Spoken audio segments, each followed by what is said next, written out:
People with home security cameras. What's the creepiest thing you've ever seen happen while you were asleep? We bought a new house about 8 months ago and installed security cameras recently. I looked over footage to see if it was working properly and didn't want to believe what I found. At around 3 AM there was a random guy that was briskly walking in and out of my driveway and kept shifting around. He looked as if he needed to find something. He goes over to one of the bushes on the side. It represents the barrier line and takes a crap. A freaking crap. I had to replay it a couple times to make sure I was seeing this correctly. Then I thought, is that thing still there? Turns out it was still in the shrub. Guess it was his housewarming gift. He was walking up and down your driveway, trying to decide if he should knock on your door and ask to use the bathroom. Finally, the urge got too strong and he said, frick it, this thing's coming now. Splat. Indecision strikes again. I saw someone break into my car, take my sweater out of the front seat, stood there and smelled it for a solid 5-10 minutes, then put it back and left. I gave that sweater away that day.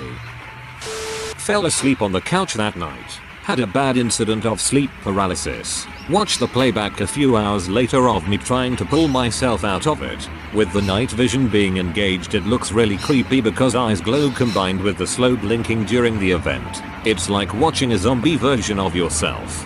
I fixed my sleep paralysis by taking deeper and deeper breaths when I'm trying to wake up. Hope that helps you. I wasn't asleep, but it was 1 AM. Both my Ring cameras go off, which, because of how they're angled, means only a full-sized adult can be in my yard. I check the notification. Dude starts walking up the sidewalk to my yard. Camera with floodlight kicks on. Dude instantly turns around like he was mistaken and goes onto the neighbor's yard. Neither us nor the neighbor knew him. Shady. Mostly I just get videos of cats visiting though. INB4 your house gets ransacked by midgets.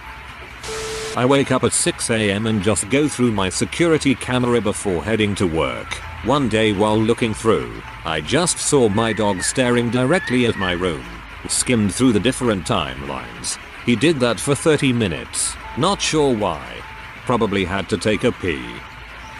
A couple who would drive by at random hours of the day for a full week would walk up to the house and look at my dogs. Pit bulls. Look into each window in the front and even check the back gate fence. The camera was older and had no notifications, so the only way we knew was the moment they decided to open up the door. While I was homesick and was subsequently rushed by my dogs, I heard the commotion and grabbed the only weapon I had, a bat, to find the front door open and what looked like a murder scene in my living room.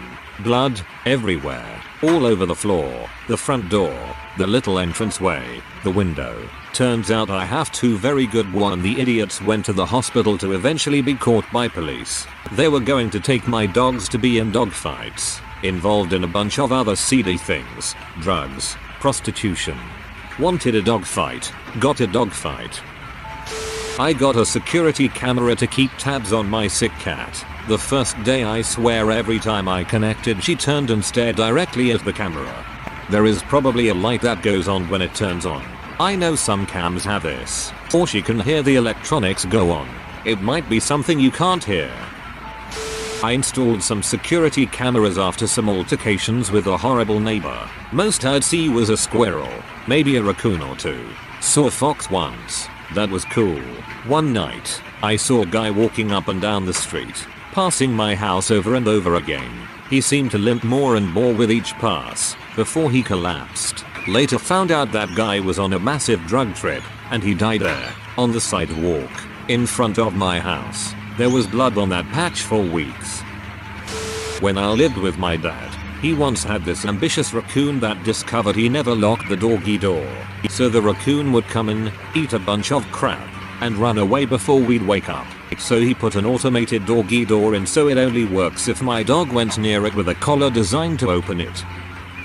Wasn't asleep, but when I lived with my ex, we had a few security cameras and they send you alerts when there's motion detected.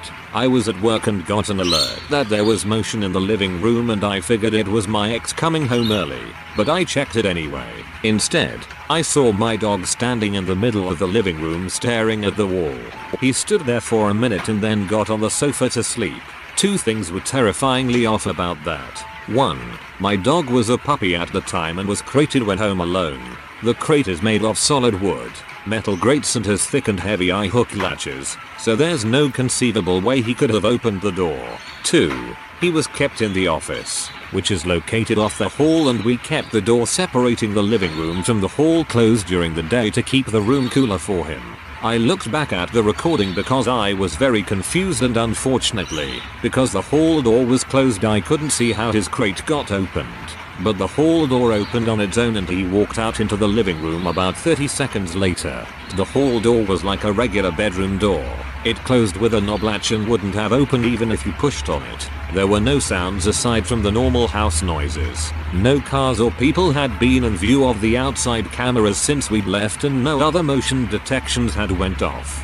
Frick that. We caught a neighbor who stole a package off our front porch that UPS had dropped off. It was an expensive car part. IDK what kind? My husband is a car nut. He was very quick to give it back when the police showed up at his door, because my husband wanted his car stuff rather than press charges and have it go to evidence. I used to work for a company in California. Pretty small office just off the side of the road. Lots of gang activity around the area. They've got the Ring doorbell camera so they can safely tell if they can open the door at night. One night there's a group of guys hanging around looking at our property. We don't think much of it because they leave in about 10 minutes. Next day a guy shows up and just walks into our fabrication shop in broad daylight looking around. Never has this happened before. Our boss intervenes immediately. Boss, can I help you? Guy, oh crap, hey there. Hey, are you guys hiring? Boss, number. You have 5 seconds to frick off. Guy leaves in a mad dash. We called the cops and they find him walking down the street 5 minutes later. Turns out the gang was planning on robbing our facility while we were on holiday leave, and they'd assigned him to scout out the interior.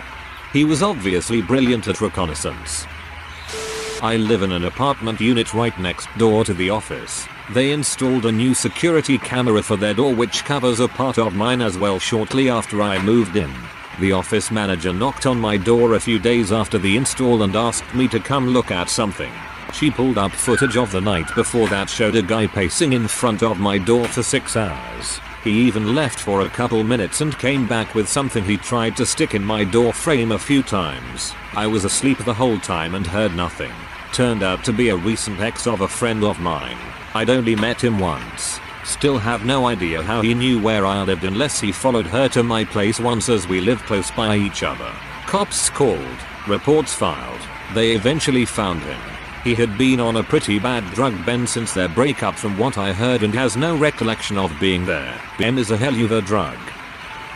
When I was a poor college student, my wealthy cousin and his wife went on vacation and offered to let me house sit to give me a break from my 3 slovenly roommates. They live a few towns over in a very nice house with a huge front lawn and a fancy, tall iron fence and double gates. The fence and gates are about 11 feet high. You have to have a remote to open the gates. That first night I slept so well. I breakfasted like a king and then drove to school.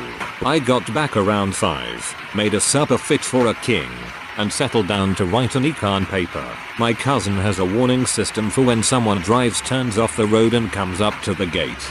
There's a chiming sound and you can look at screens in a couple of different rooms to see who it is so that you can buzz them in.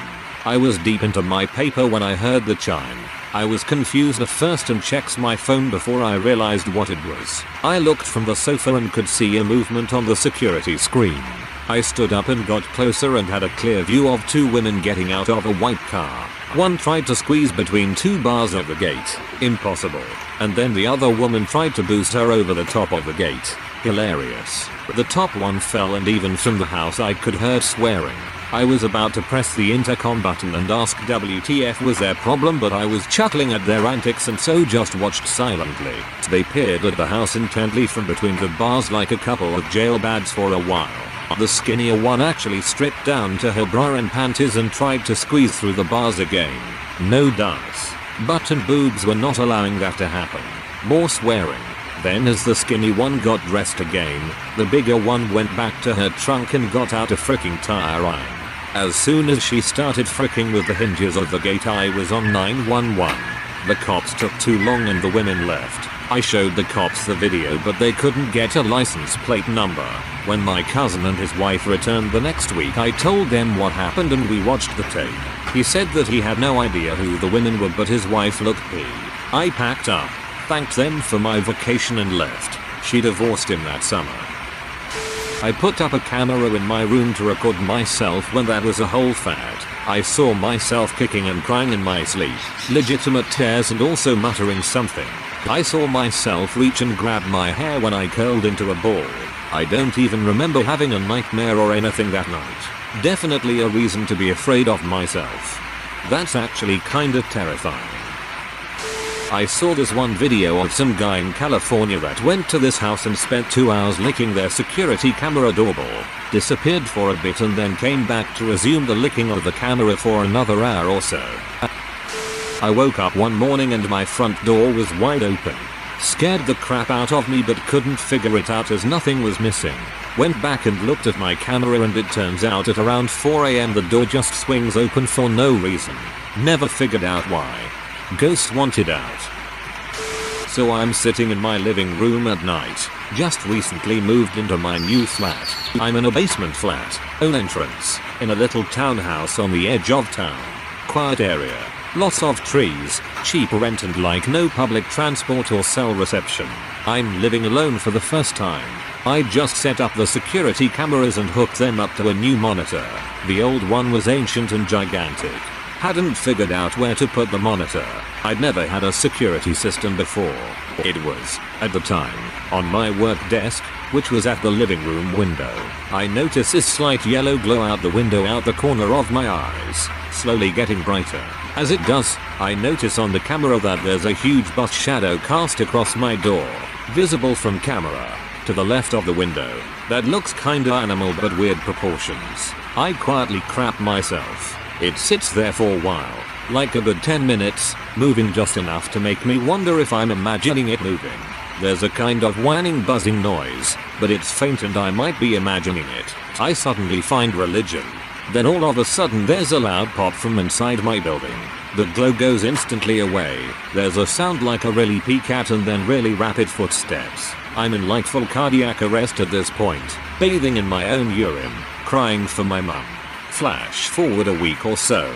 I haven't been eaten by a cat shadow monster, though I do have a sudden new interest in exorcisms. I meet the upstairs neighbors, older couple, when they're having trouble getting a large package up the stairs. They offer me tea as thanks. I notice their cat sitting in the window. Its movement reminds me of something, and after a while I realize it's the shadow monster. I ask a few questions to round out the details. Turns out the neighbors had one of those lights on a sensor which turn on when they detect movement. Cat jumps up to lich. Light turns on. But it was an eco light, so warmed up slow. It then went out, loudly. I'm too embarrassed relieved to recount the story, so I make my excuses, leaving the nice couple upstairs with the impression that their new downstairs neighbor is a weirdo who stares at cats, has a really keen interest in light bulbs, and a predilection for no. They don't invite me up for tea anymore, but they do ask if I'm okay every time they see me. I quietly crap myself, as a gentleman woman would. My friend showed me footage that her home security camera got of a coked out neighbor running into her door and shattering the glass with his head. The weird part was that he didn't get hurt, smashed the glass but came out without any damages to the head. When he approached her door he stopped for a moment and then charged like a bull. CS a hell of a drug. My neighbor told me years ago that when she checked the footage from her security cams outside her front house she found a guy coming into her yard picking her flowers and sticking them down the front of his underwear. He was never seen again, just once. Smelled kerosene in my chicken house, not for first time, one morning. Reviewed cam footage, good video of neighbor entering with kerosene can and pouring it on my birds. She hates me and my birds, maybe just me. Kerosene can and pouring it on my birds. Should have called the police. No one takes kindly to miniature dinosaurs being abused. I have an Amazon ring and on Halloween night a black cat lay down on my walkway. The shadow made it look like a huge cat like a panther or something. Freaked me out until I zoomed in to see it was just a little black kitty. It showed its true form. Obligatory not my story. Sorry, my brother got a new security camera and he was having trouble sleeping. He lives in an apartment building with a couple other people in the hallway. He kept waking up to a person trying to open his door in the middle of the night. He eventually found out it was a neighbor who got drunk a lot and was trying to get into the wrong apartment. The neighbor eventually went away. A couple weeks later he came home and there were a bunch of cops outside of his apartment.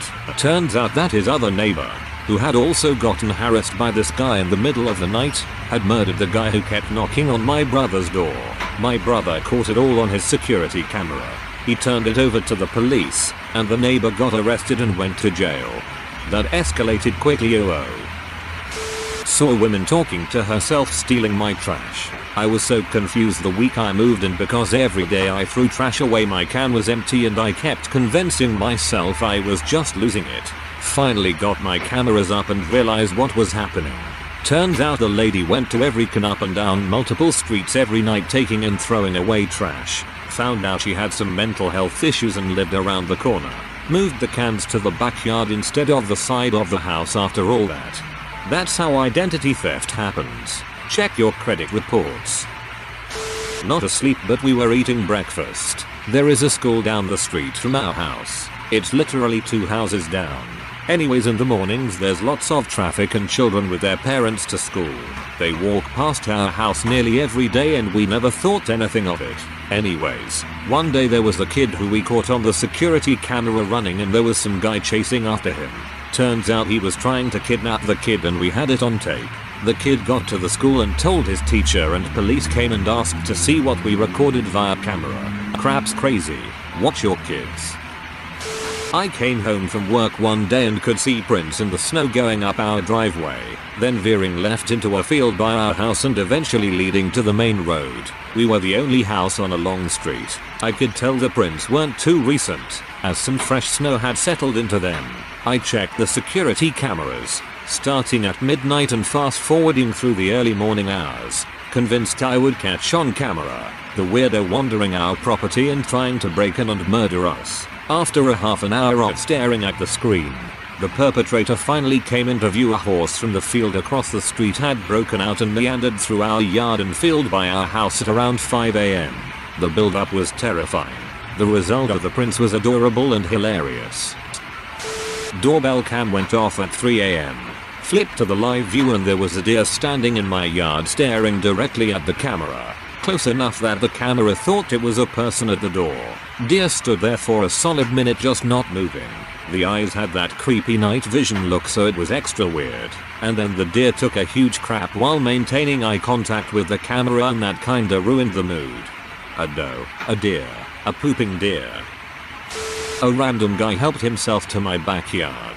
Thinking he was a thief, I was already picking my phone to call the non-emergency police line only to look back at my tablet and see him moving my pot plants. Only my pot plants, some of which are very heavy. He even stepped back a couple of times as if to survey his handiwork. Once he was seemingly happy with their new arrangement, he then left the same way he came.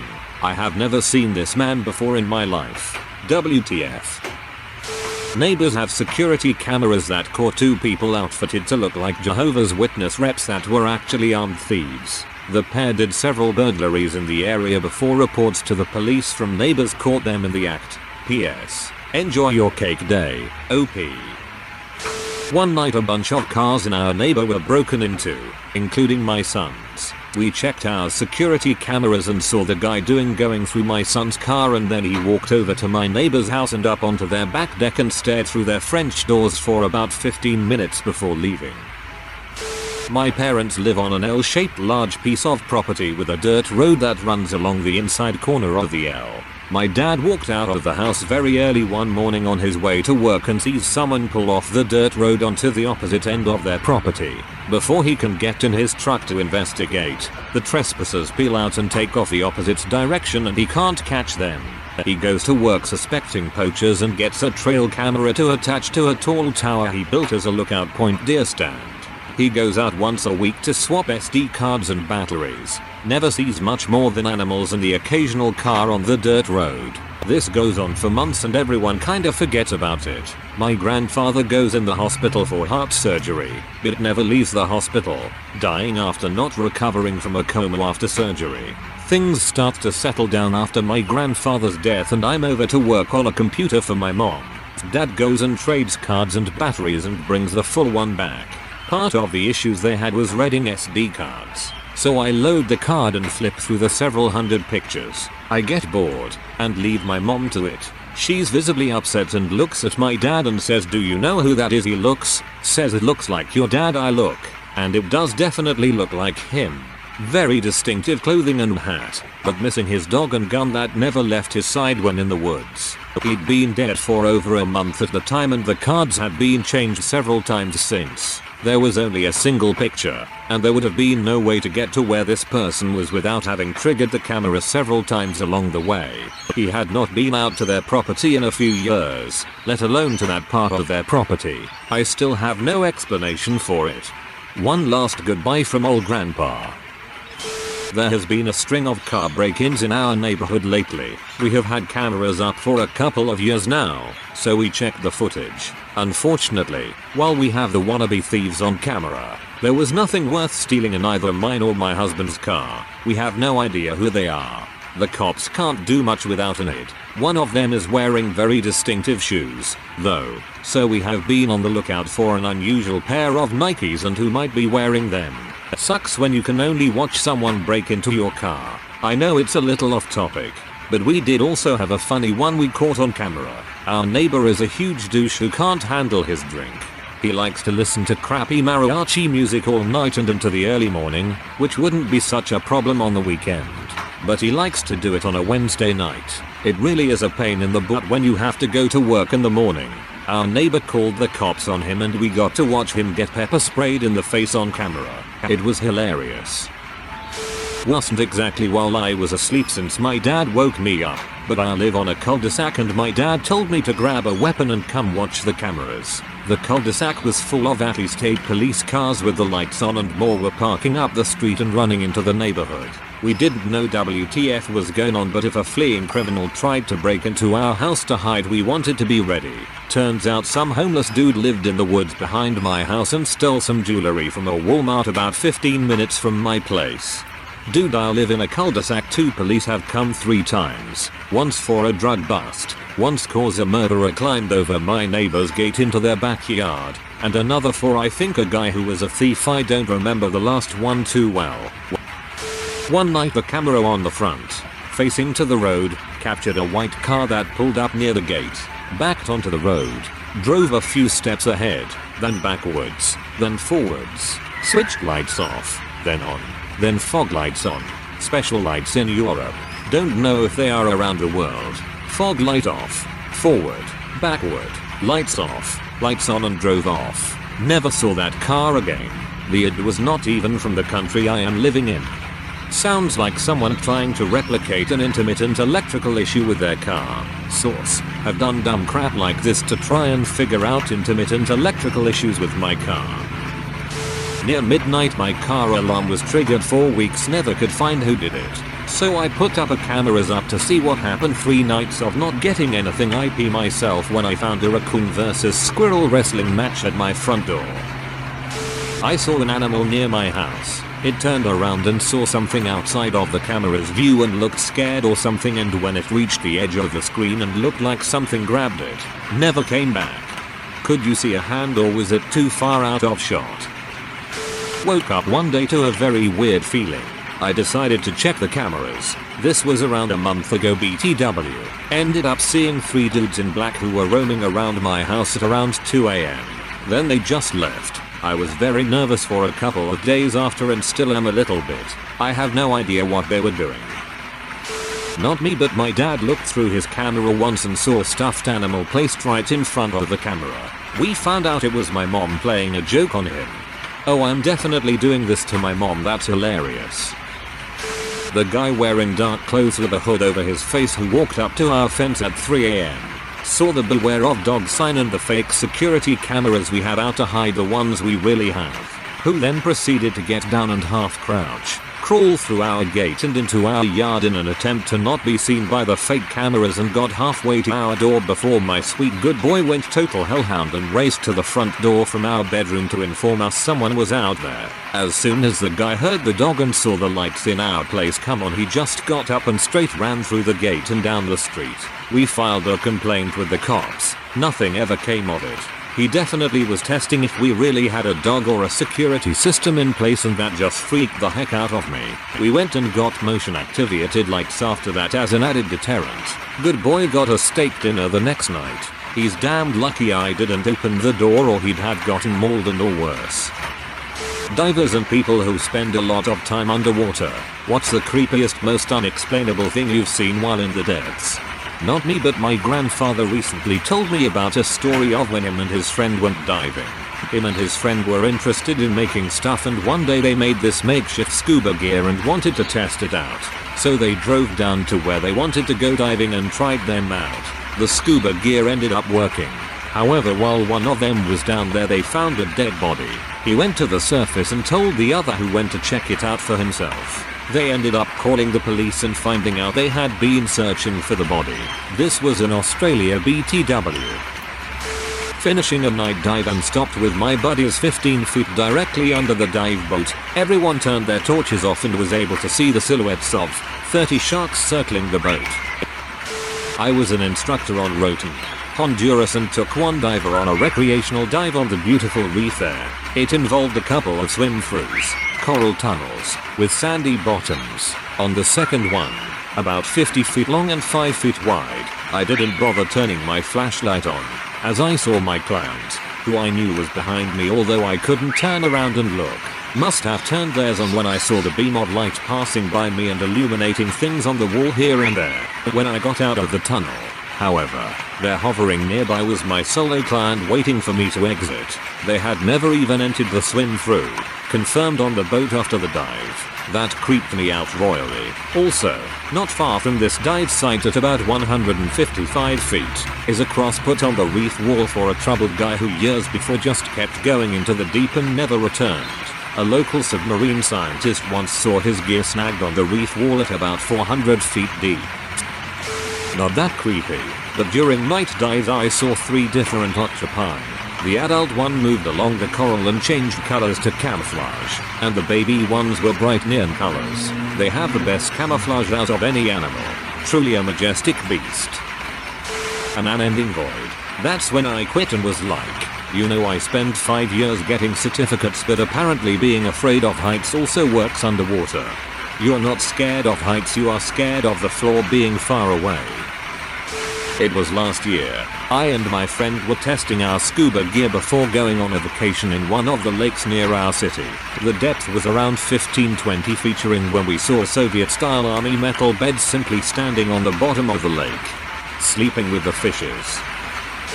This isn't my story, but I know it was creepy when I heard it. My great-grandfather and great-great-grandfather ran a diving business together in a small town. This happened a long time ago, probably mid-60s. My grandma and her friends, one of which was her boyfriend, decided to go down to the beach, and all the boys decided to go into the water and swam near the well-known spot where the current of the water is so strong can drag a boat underwater.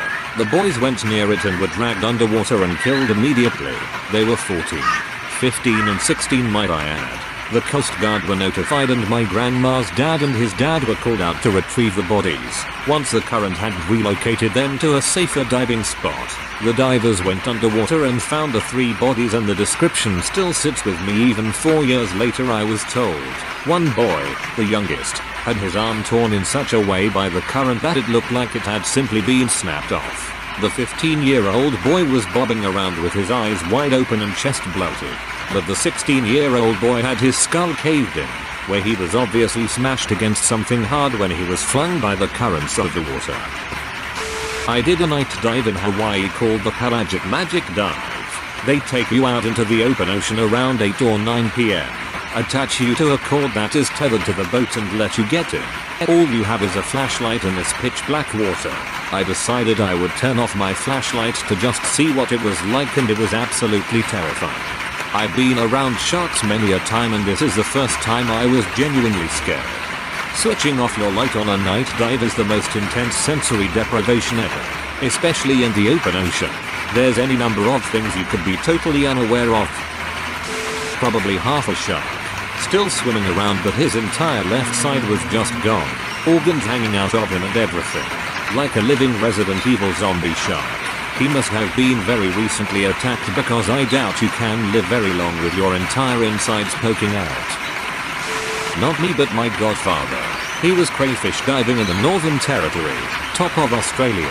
Now you have to be really focused when looking for crayfish. You wanna see their little antennas sticking up, so he wasn't looking around just in his zone. He gets smashed in his leg and pushed forwards in the water and let go. He says he turned around and through the bubbles a massive saltwater crocodile was looking at him.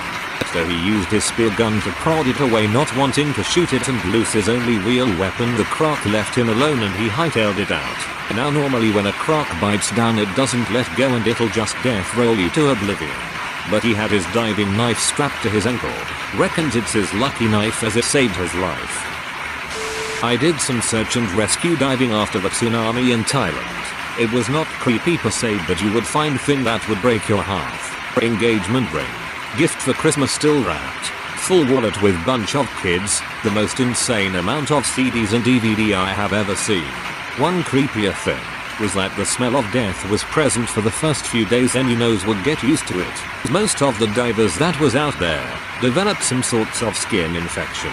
We used to shower and peel after a dive. Our knees would be a mess from kneeling in the sand and pulling stuff out of the water. Fun times. I know I'm awfully late to the party, but I'll comment anyways. This story happened to my mom since she used to dive a lot before I was born. She was diving in the coast of Mexico. It was nighttime since the animal they wanted to see only came out at night. This meant they couldn't see 2 feet in front of them.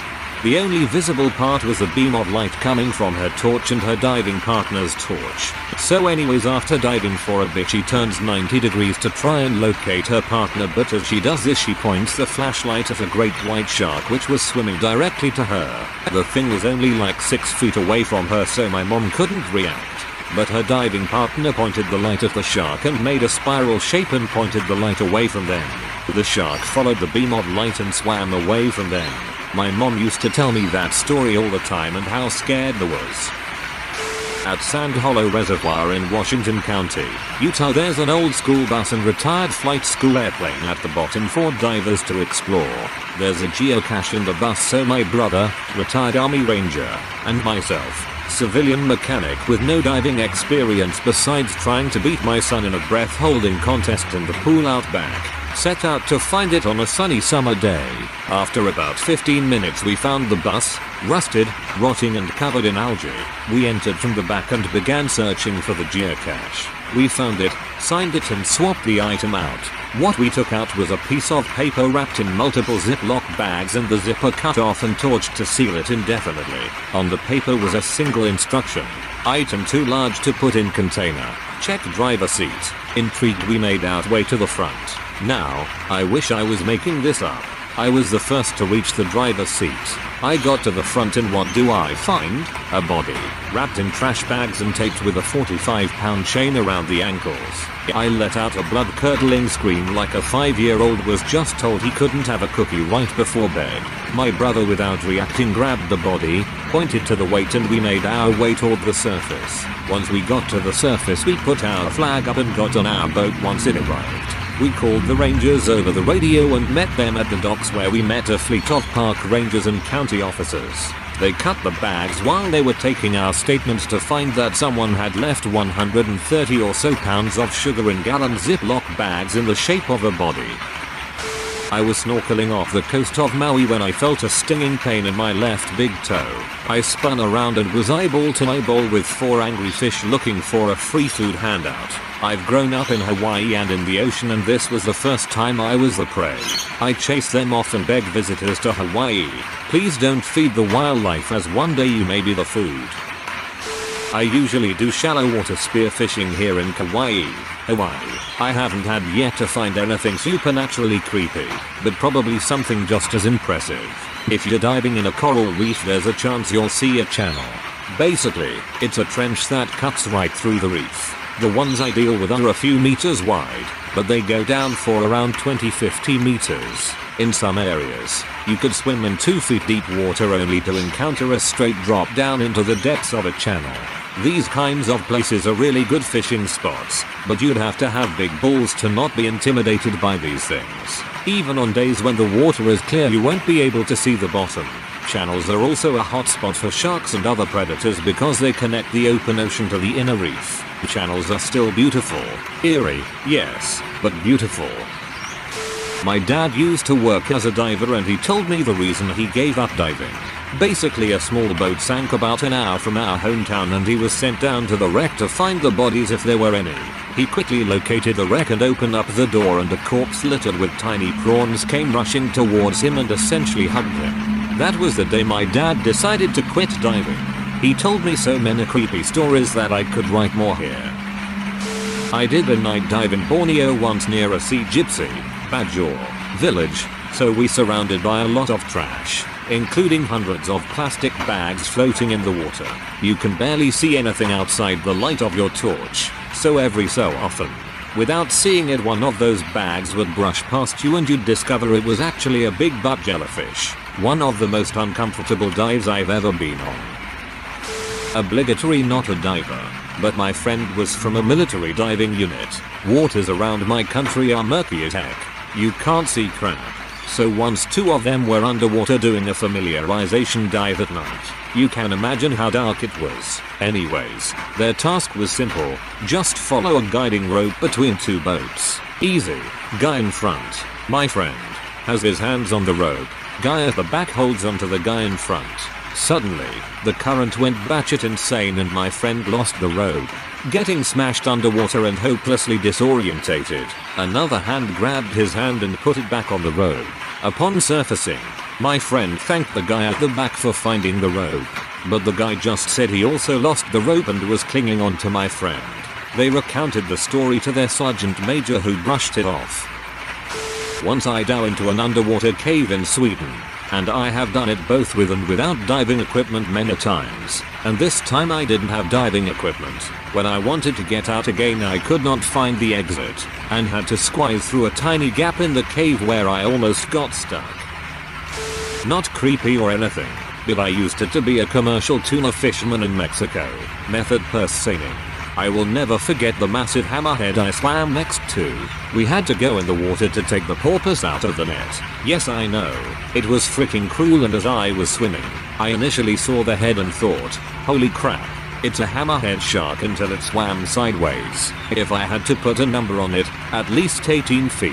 It was a freaking unit. I was scared because I have never been in the water with a shark of that size, and from what I knew, hammerhead sharks are known to be territorial when hunting, and when I was warning the other guys, the bastard disappeared. Not only is this big butt dinosaur swimming underneath me, I have to be careful of the hundreds of porpoise and the school of fish. So as the tuna start rising to the surface, the hammerhead also starts to surface. That dinosaur slowly rising up. As soon as it is 20 feet away from me, I jump out of the net, into the middle of the ocean. Ironically, the middle of the ocean is safer than being in the net, something I never got my head around. So without checking where the dinosaur is at, I jump back into the net and it is right underneath me, less than 5 feet, biting the stomach of a tuna. At that moment, I just wanted that shark out of the freaking net. 3 tunas later, the majestic beast left the net and forever made it clear I did not want to see big dinosaurs in the water again. Be freaking terrified if you see a lone hammerhead. They hunt alone. If they are alone, they are hungry. I would rather see a group of 5 hammerheads than one by itself. Leading a dive in Singapore harbor during training. Back then, due to the pollution, it necessitated both compass work, being buddy lined and pulling a marker buoy. This was less than 3 foot, and one of my buddies said all he could see of me was my fingertips. So swimming a foot off the bottom with full concentration on the compass and marking yardage when my face mask went straight into what looked like a person's head. I can still see it vividly. All the hair moved into an even parting from my motion, and I was looking at their scalp inches away. I will admit to squealing like a girl into the reg and trying to backtrack frantically. However, the diver behind me ran into me, pushing me forward. More horror. However, it turned out to be a dead dog, which shouldn't have been unexpected on the bottom of that crappy bit of water, but sure as heck got the pulse racing. If I had my wits about me, it would have been a lot of fun swimming the other two over it, but I hadn't had enough. Proud of myself for getting us to our target after that, given the detour. When I was young, I used to swim at a well-known river. We did bombs and dived as well as swimming about, but at this spot the water was dark but no one really cared. I finally got goggles one day and I dived down and realized there were fish but also massive eels at the bottom just swimming around us. Here, eels can bite if they want. It creeped me out ever since then. Not exactly what you're asking, but I remember one of my dad's old laborers told me when I was a kid that he used to go diving for old glass bottles at the bottom of the Sydney harbour. Apparently people would throw them over the edge of the boat at boat parties in the olden days. They were often imperfectly shaped and worth a lot of money. He said it was quite dark at the bottom of the harbour and he often relied on feeling the bottles to get a sense of their shape. If they felt anything different from a modern beer bottle, he'd put it in his bag. One day he said he felt something nudge his side while he was picking up bottles, but the water was too dark and murky so he couldn't make out what it was. A second later his torso was bitten into and most likely in the mouth of a shark. He pulled a small knife out that he had strapped to his leg and used it to stab the shark on the nose. He swam straight back up, rushing with adrenaline, but didn't decompress on his way up and passed out soon after he got back to the surface. Lucky someone saw him floating and he was taken to hospital. Apparently the bite wasn't too serious, but he did have to spend 2 weeks in a decompression chamber. TLDR. Diver gets bitten by a shark while diving for vintage glass bottles. Spends 2 weeks in decompression chamber. Doing a wreck dive with my ex-wife off Cozumel.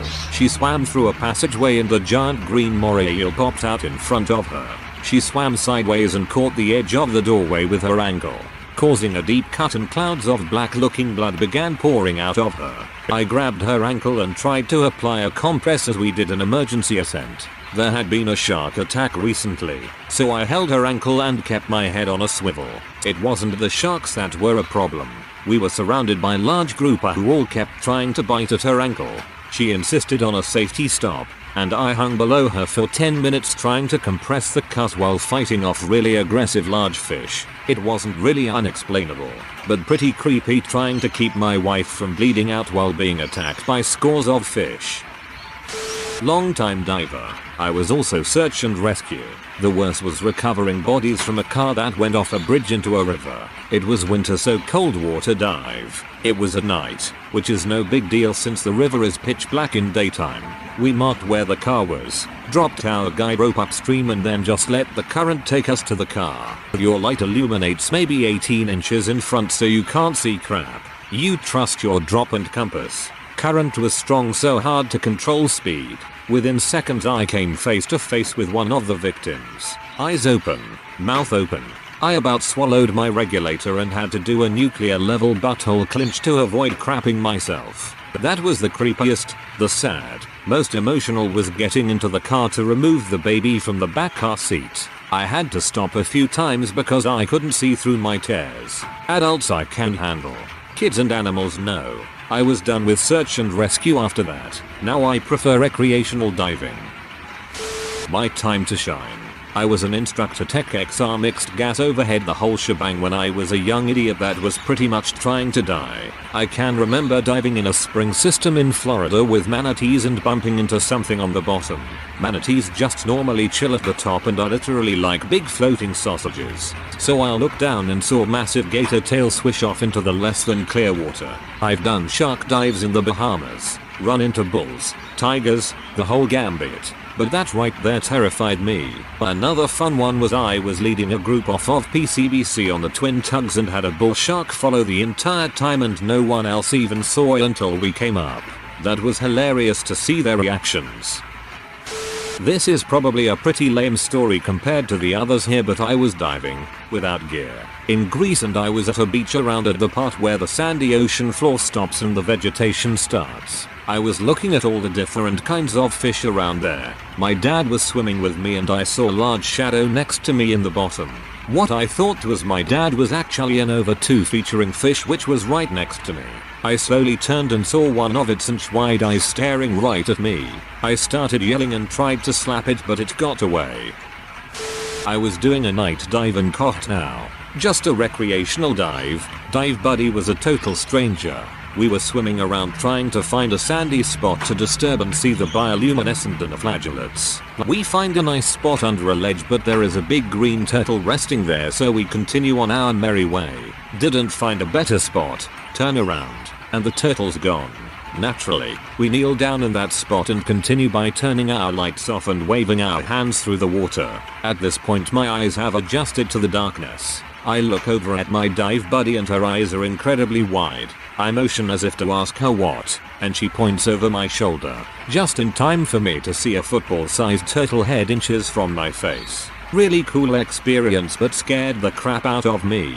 As much as I know they're harmless, it's easy to forget that when they're that close. Another time was when I was on a research dive off of Conch Reef in the FL Keys. I was working on nutrient dynamics of boring sponges, named because they bore themselves into rocks, which consisted of collecting water samples outside of this sponge and from the excurrent water that the sponge filters through its body. In order for me to collect the samples, my face had to be roughly 6 in from the substrate. This was also a night dive while there was a really beautiful thunderstorm happening and my light needed to be off so as not to trick my sponge into thinking it's daylight. So every few minutes I would see a bright flash of light. Side note, was really cool to see other bioluminescent organisms flash back in response to the lightning, but that's besides the point. Eventually I happen to be looking up to see where the other divers are and there's a flash of light. I see there's a giant, probably 5 feet grouper right next to me checking me out. That fricked me up. Had a hard time collecting samples after that, lol. Explainable but creepy. My girl and I did a live aboard for a weekend to dive the flower gardens, 110 miles out in the middle of the Gulf of Mexico. Most other divers were diving nitrics and had dive computers except us, which meant our dive times were shorter. Our bottom time was limited by inefficient paper dive tables. When it came time to do a night dive, she was scared to go, and the others said they'd keep an eye on me, so I went. Depth was about 90 feet. We followed the mooring line down to the bottom. They attached a glow stick to the bottom of the line. We then trekked about 50 yards into the darkness to the spot. The dive was spectacular. Big black Jack Crevalle would hang out behind you and bump you to attack fish you shined your flashlight on. Dong move on their part, but nonetheless amazing. So it comes time for me to ascend, only no one else's time was up. That's when it dawned on me what I had to do. I gathered up my balls and my crappy little flashlight and headed out into the dark ocean alone, in the general direction of the glow stick I knew was around 50 yards away. After a few minutes I realized that I could no longer see my group's flashlights, and I still couldn't see the glow stick. Pitch black. My blood just ran cold. I was absolutely terrified. When I finally saw a glow in the distance I thanked God. But then I looked up and saw the inky soup I had to ascend through and wondered what grumpkins and snarks were waiting for me at my safety stop. 3 minutes at 15 feet and 90 feet of pitch black ocean, alone 110 miles out in the Gulf. Bait. I turned off my flashlight partly in fear of what I might attract, and partly in fear that I might actually see something.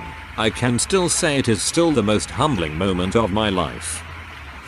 Anybody who is interested in diving, have a search for a film documentary called Last Breath. It came out recently about a freak accident during a saturation dive in the North Sea.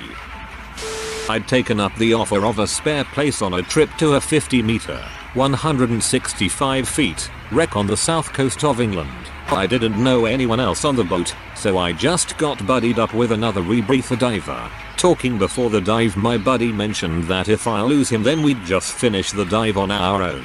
This should have been a red flag, as in 10 years of diving I've lost my buddy less than a handful of times, but it must have happened often enough for this guy that he thought to mention it. Anyway, we descend down onto the wreck, and with it being inland the underwater visibility was only 3 meters, 10 feet, and therefore no natural light reached the bottom. So we need to use our torches to see. We go about the dive and I'm being cautious to keep the guy in my sights. We have a brilliant 40 minutes on the bottom. Then we decide it's time to head to the surface. given it was quite cold and we had quite a lot of decompression to complete before we can exit the water. When it's time to surface, divers set off a marker buoy from the seabed called a DSMB, which is essentially an inflated bag attached to a spool of string.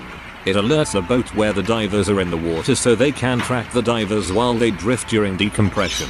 When setting off a DSMB, you have to clear yourself of all wreckage so that it doesn't entangle on the way up. I signaled to my buddy that we'd swim out from the wreck and set off a DSMB. So I turned and started heading away from the wreck. When I got about 10 meters away, I turned around and my buddy wasn't there. He'd obviously not followed me. So now I'm cold, it's dark. I can only see 3 meters in front of me and I'm 50 meters underwater on my own with at least 30 minutes decompression before I can surface. I decided to head back to try and find him. He was nowhere to be seen, but what did meet me was a massive mangled pollock fish. It seriously looked like something out of a horror film. It had one eye hanging out and all its flesh was an off-gray color. It was still alive and swimming towards me. I thought it might have been the start of a nightmare. I decided that was enough in case any more monsters came to visit. So I swam off from the wreck, set off my DSMB and spent the next 30 minutes decompressing, hoping the nightmare never continued. After completing my decompression, when I surfaced, my buddy was already on the boat. We figured he must have gone in the opposite direction when I swam out to send the DSMB up. Me and my friend love deep sea diving and some of the stuff we see is scarring. February. We are exploring coral reefs and looking at exotic fish. We were in France. We live in England. We see some cod huddled around something and go in for a look. A dead body. We were pretty deep and on the sea floor, so it should have floated up. Nope. The body was chained to this big block of concrete. We were freaking terrified and told the lifeguards, who told the police. The man had a slit in his throat. We were questioned and then released. TLDR. Found a body in France. Oh, I have a good one recently. I tend to night dive a lot at the same site. It's good for teaching night classes and I used to take a friend out to the site for night dives all the time. The crazy stuff would happen during springtime. It would sound like you were right next to an plane engine underwater. Just a super loud drone-like sound. On a recent night dive, we had to abort the entire dive because it was so loud that I had to abort the dive. The sound was so loud that my bones were vibrating and I got a massive headache. I was convinced for the last few years that it was coming from the Coast Guard vessels near the site. I would call them and they would tell me that they weren't doing anything at night to cause that kind of sound. The next theory was boat traffic. I eliminated this by ascending and realizing boats were not present. Finally, a Facebook group gave me the right answer. During the springtime, a species of fish called a plainfin midshipman that normally lives at 400 meters in the Monterey Canyon will swim to shallow waters to mate. The mating call of thousands of these fish is so loud that it was creating the sound I was experiencing underwater. It blew my mind. The scenario doesn't apply to me, but I was in court waiting for my client's case to be called while watching an ongoing trial in relation to a diving accident. Of course, nobody actually knows what happened underwater at the time. Group of friends rented a commercial diving boat, no clue what they're called specifically. 4 went down first and stayed under for about 20 minutes. During the 20-minute, guys 5 and 6 go in. Shortly after, guys 7 and 8 went in. A while later, guys 1, 4 and 7 and 8 come out. None of them said they saw 5 and 6. 1, 4 even said they never saw 5 and 6 enter the water. Search party sent out. Nobody found them. A few days after, the diving equipment was found without the persons and was found to be completely faulty. It was a while ago and there was a lot of diving jargon involved, so I couldn't follow that well. Was interesting watching a lawyer who scubas cross the witnesses though.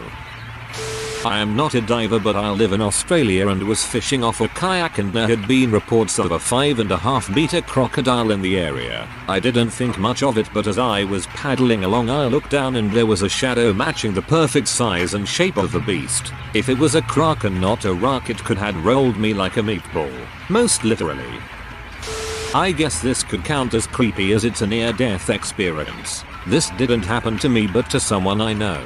He's free dived for all his teen years and this happened in his 20s. He went diving off the coast of Mexico and reached the seabed at one point. His necklace managed to get caught in either seaweed or something of the like, and he couldn't move at that point and was running out of breath. The chain wasn't breaking and whatever it was stuck in wouldn't budge. He explained vividly how he had to remain calm and slowly unlink the chain instead from his neck. While on the brink of drowning, he finally managed to remove it from his neck and reach the surface, followed by throwing up and almost passing out. He feels extremely lucky to this day and thankful for his instincts to remain calm where most would panic. There's a lake in France which has a really dark point, meaning it's pretty deep. I think it's about 25 meters or 30 m. So I went there with a friend because we used to freak up about this special point, saying there were weird creatures like a kraken or something. Whatever. We were exploring this place with big butt talk lights, and there's a lot of things there, mainly Iron Age related sites and old buildings, which is pretty cool.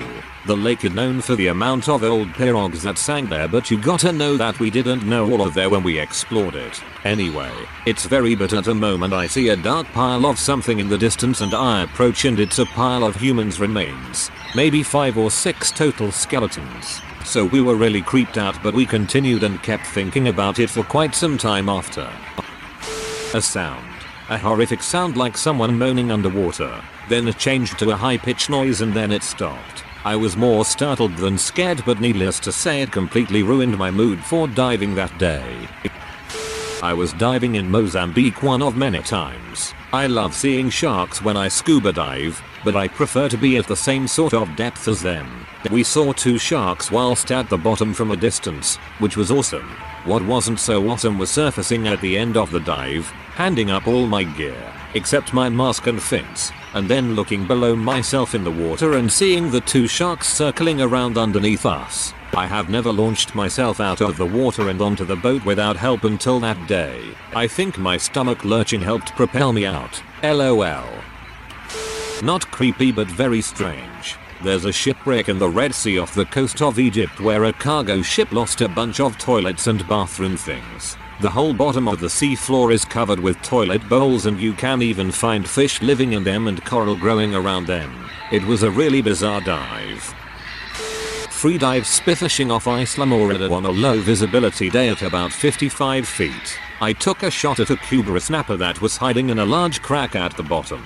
He was a big fat 15-pounder, so I was upset when the shot missed. I swam down to retrieve the shaft and a 10+ foot bull shark darted over my left shoulder from behind me. The thrust from his tail almost pulled my mask clear off my face and caused it to fill about halfway up with water. He circled me twice, displaying aggressive body language. Anyone who interacts with sharks frequently knows by their posture and movements when they actually mean you harm.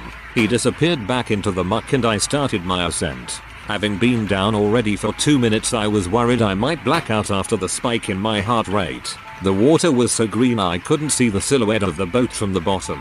As I kicked up, he appeared right below me, coming in hot, and nipped at my fins before darting away into the green unknown once again.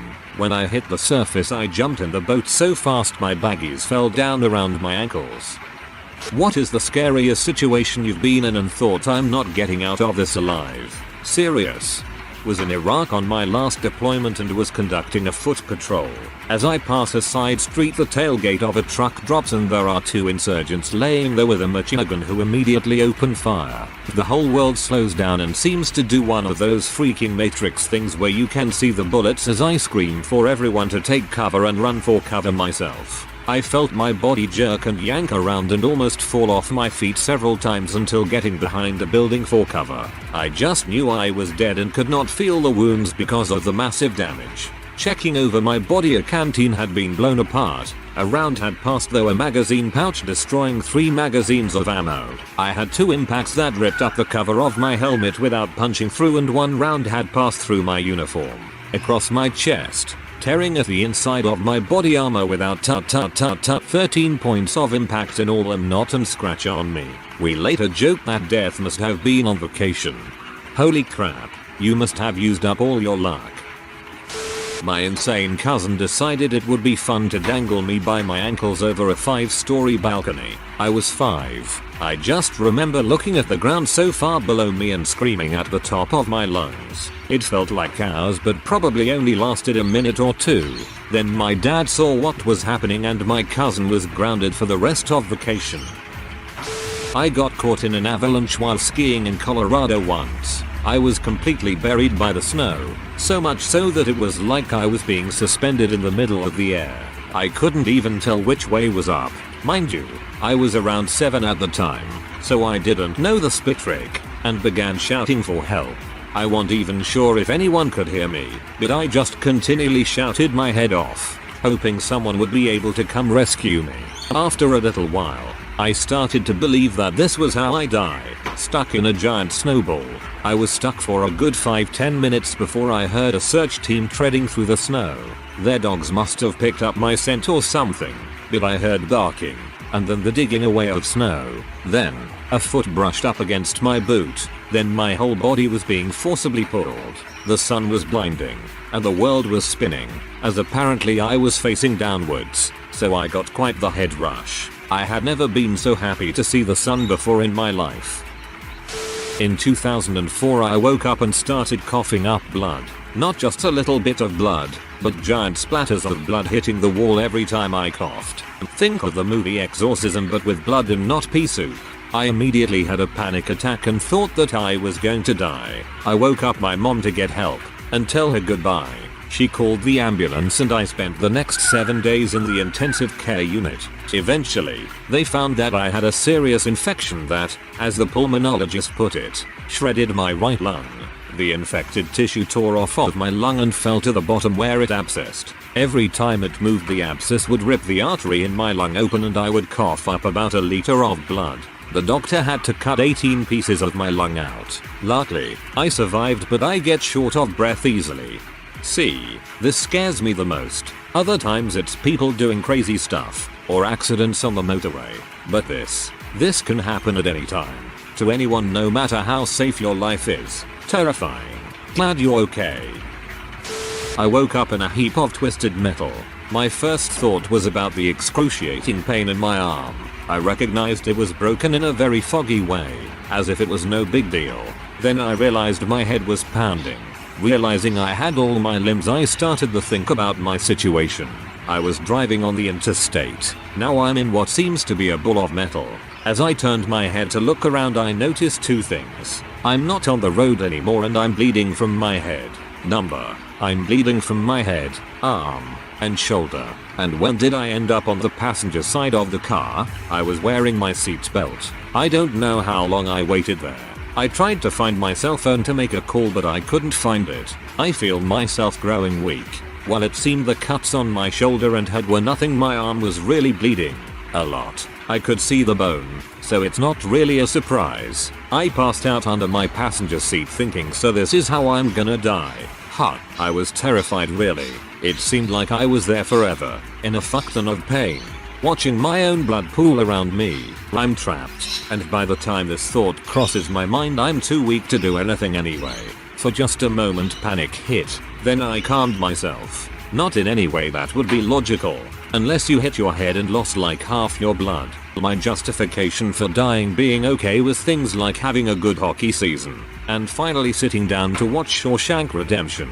But deep down I was still scared. I was certain I would die there. I lost a lot of blood, broke 3 ribs, suffered a concussion, a compound fracture of the radius and ulna, 4 arm bones, and a handful of scrapes and cuts and bruises. I have no idea what happened. Witnesses said I was hit and run by an Escalade and my car rolled a few times, maybe 3, maybe 4. Investigation showed that my seatbelt was still buckled, but the belt itself broke. Firefighters cut me out and did a great job, I would have to say. Doctor told me that if they took their time I might have died in the ambulance, or in my car. I'm glad you made it. I was 10 when it happened to me. Drunk drive across the yellow lines and hit us head on. I made it. Mom didn't. It's hard to describe that experience of having everything right with the world 1 second and the next you're trapped in a heap of twisted steel and blood, and you don't know why. I'm not sure if this is a compliment, but you did it very well.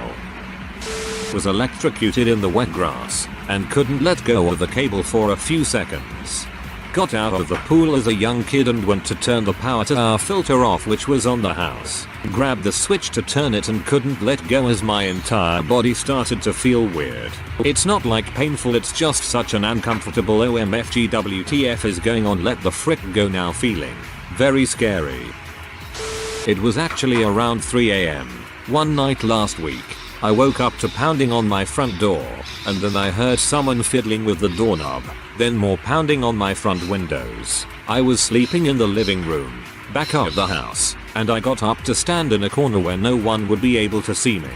I don't know why. I guess I was just scared and that was my reaction. Then I heard pounding on my living room windows, which look right into where I sleep. Some noise on the back deck, and then nothing. I'm a single woman living alone in a giant, 4-bedroom house in a crappy neighborhood. So yeah, I'm not sleeping too well lately. Heck no. Incite some friends or family to stay the night a few days. I'm a man and I wouldn't do that crap alone. You're a brave soul. A bunch of adventurous co-workers decided to take skydiving lessons. Couldn't pass that up. We did a few hours of on-the-ground training, and then they packed us into a tiny plane 4 at a time, clipped our ripcords to the plane, and we jumped out at about 2,500 or 3,000 feet. It was a static line jump, meaning that the plane opened your parachute for you as you fell away. It was one of the best feelings I'd ever had, and I went back on my own the next week. I couldn't talk anyone into coming though, so it was just me. I signed up for an accelerated course that involved a lot more ground training and 3 tandem jumps, where you clip up to an experienced jumper and they teach you how to maneuver and gauge your control and focus, and then you get cleared for jumping solo. It all went great, and after a couple more weekends I was doing solo jumps and working on turns and having some of the most intensely awesome experiences of my life. On my 10th jump, I went out at around 12,000 feet and started trying to figure out how to do something other than turning and tracking. I'd drop a shoulder and the world would start spinning all over, and I'd come back and try it again. I wasn't getting the hang of it at all, and kept trying to figure out what I was doing wrong. All of a sudden, I realized that I had gotten distracted and had completely forgotten about altitude. I hadn't checked my altimeter once the entire time. I didn't have a sense of how long I'd been falling. I was in the middle of a tumble, and the ground, or what I could see of it as it was flashing up then down then sideways then behind me, seemed really close. Closer to me than it ever had before. I looked at my altimeter, but I had an overwhelming sense of urgency to make a decision. So rather than take the time to read and understand it or stabilize myself, I went for the ripcord. I was upside down and at an angle when my chute popped open. It had been packed very loosely, and when the risers went taut, one of them wrenched my neck pretty good and twisted my helmet 90 degrees, smashing my nose into my face and blinding me. I flailed around unable to see anything, not knowing if my chute was open or garbage, trying to get my helmet unstuck. Even more than being scared that I was going to die, I remember feeling a profound sadness that it was my own stupidity that got me there. Panic helped me untwist the helmet, and it really hurt. My nose did not want to be smashed back the other way, but a desire to know how many seconds I had left was a strong motivator. I was still 1,200 feet above the ground. What an idiot. Overall, it was great fun, but I got all the excitement I needed out of skydiving and haven't been back. Maybe someday. In the spring of last year I faced one of the most terrifying experiences in my entire life. I've been playing rugby for 5 years. One game, I went to make a tackle. My teammate, who weighed 90 pounds more than me, went in for the same tackle. The next thing I know, I'm on my back with a bloody mouth, and my teammates and coaches are kneeling over me. Turns out that the top of his head smashed me in the mouth, busting my lip wide open and jarring my brain significantly. 2 weeks later I woke up at 2 a.m. complaining of a severe headache and sore eyes. So my mother takes me to the ER, unsure of the lingering results of the injury. By the time they finally call us in from the waiting room, I can barely walk straight. They take me into a dark exam room where I lay down on one of the hospital beds. The pain progressively gets worse, so I call the nurse. She comes in and tells me to stand up, after which I immediately vomit. So they bring me into a treatment room and start pumping me with a variety of migraine medicines via IV. The whole time I have this slight throbbing pain behind my eyes. After the 5 different medications, I turn my head to tell my mom something, but no words come out, just incoherent babble. So I try again, same thing. Something was wrong. Then came the excruciating pain. My brain was literally being crushed and nobody knew what was happening or what to do. After what felt like hours of agony, they pumped enough morphine into my system to dull the pain. At this point I still can't walk, my skin is tingling, my muscles aren't responding properly, and my vision is blurry. After a revealing CT scan, the head neurosurgeon was called in to perform an emergency surgery at 5 in the morning. He drilled 2 holes in my skull to release the pressure of the fluid, as well as 2 small tubes to drain whatever was still being produced. So here I am a year later to tell the story of a freak accident that went down in the record books of the hospital where I stayed for 3 weeks. Thanks for taking the time to read this, everyone. TLDR. One of the most terrifying experiences of my life was when rugby injury ruptured an arachnoid cyst in my brain, causing it to leak cerebrospinal fluid into the subdural cavity, essentially crushing my brain over time. Nobody knew what was happening, or what to do. I was dying of it all. The scariest part was witnessing the successive breakdown of bodily functions. Walking, talking, seeing, feeling, moving, slowly feeling myself die. I was taken to the emergency room in septic shock from an abscessed tooth. I had been having a toothache for a few weeks, but it wasn't so bad. I woke up that morning in so much pain I thought my eye was going to fall out, and then I don't remember much more until I was in a hospital bed being pumped full of drugs and fluids to get my blood pressure back up. I crashed again during the CT scan and I really thought I was going to die. It was so scary.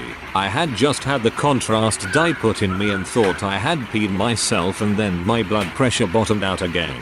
My last thoughts were I'm about to die in a puddle of pee.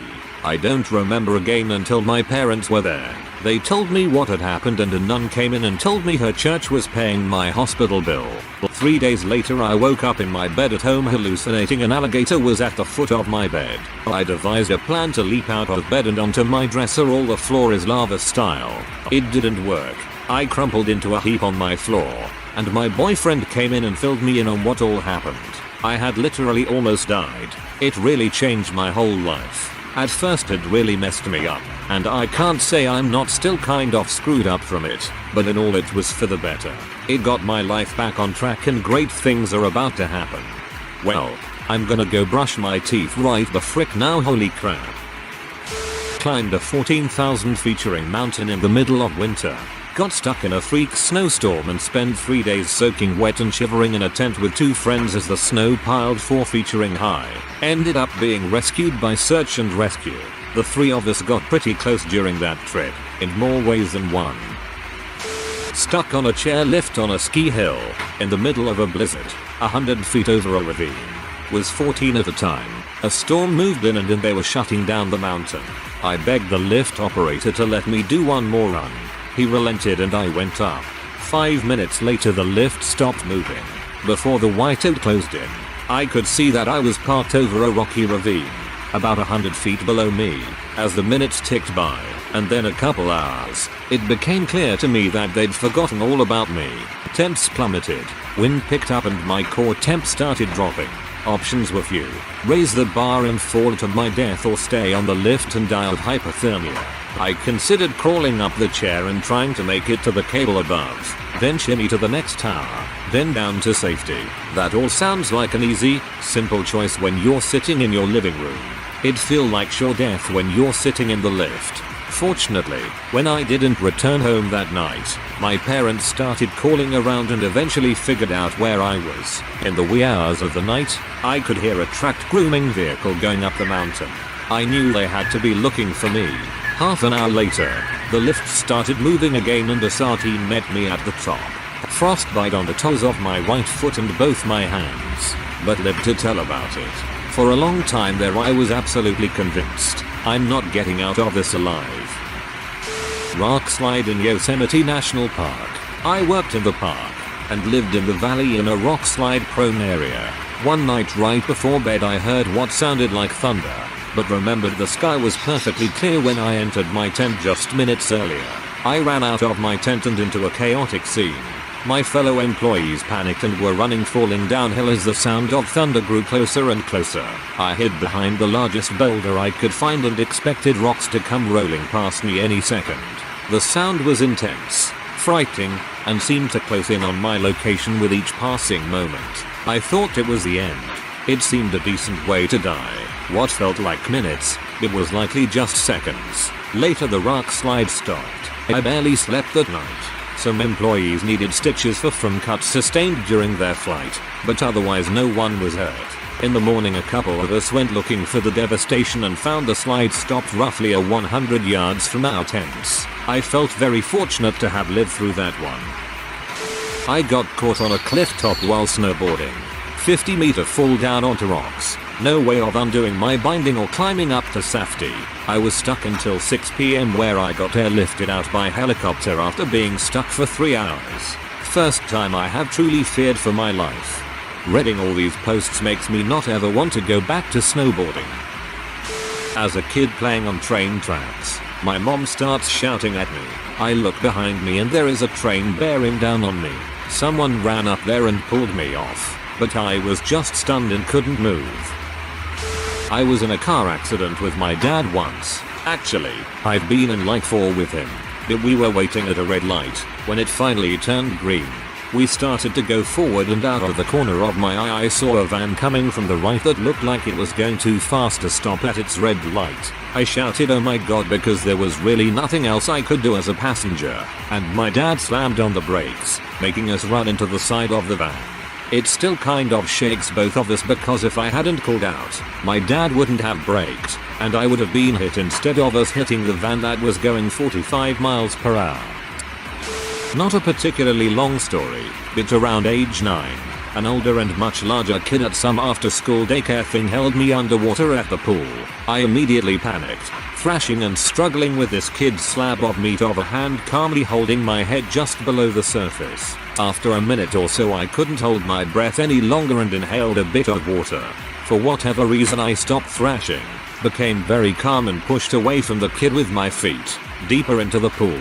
The kid let go of my head and I made it back to the surface where I proceeded to vomit, cry and cough up water for the next 10 minutes or so. TLDR. Day camps are a great way for your kids to exercise and meet new friends in a safe and well supervised environment. I love your TLDR.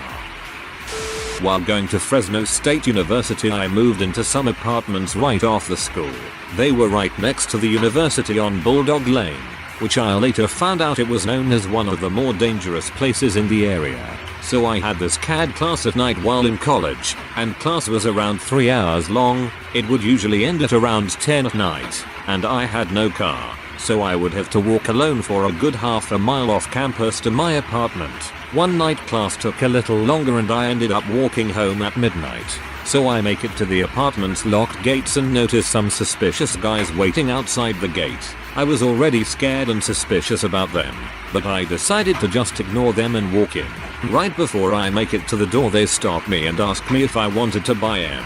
I just ignore them at first and put in a code to the gate. As I walk in they ask again and I just say no.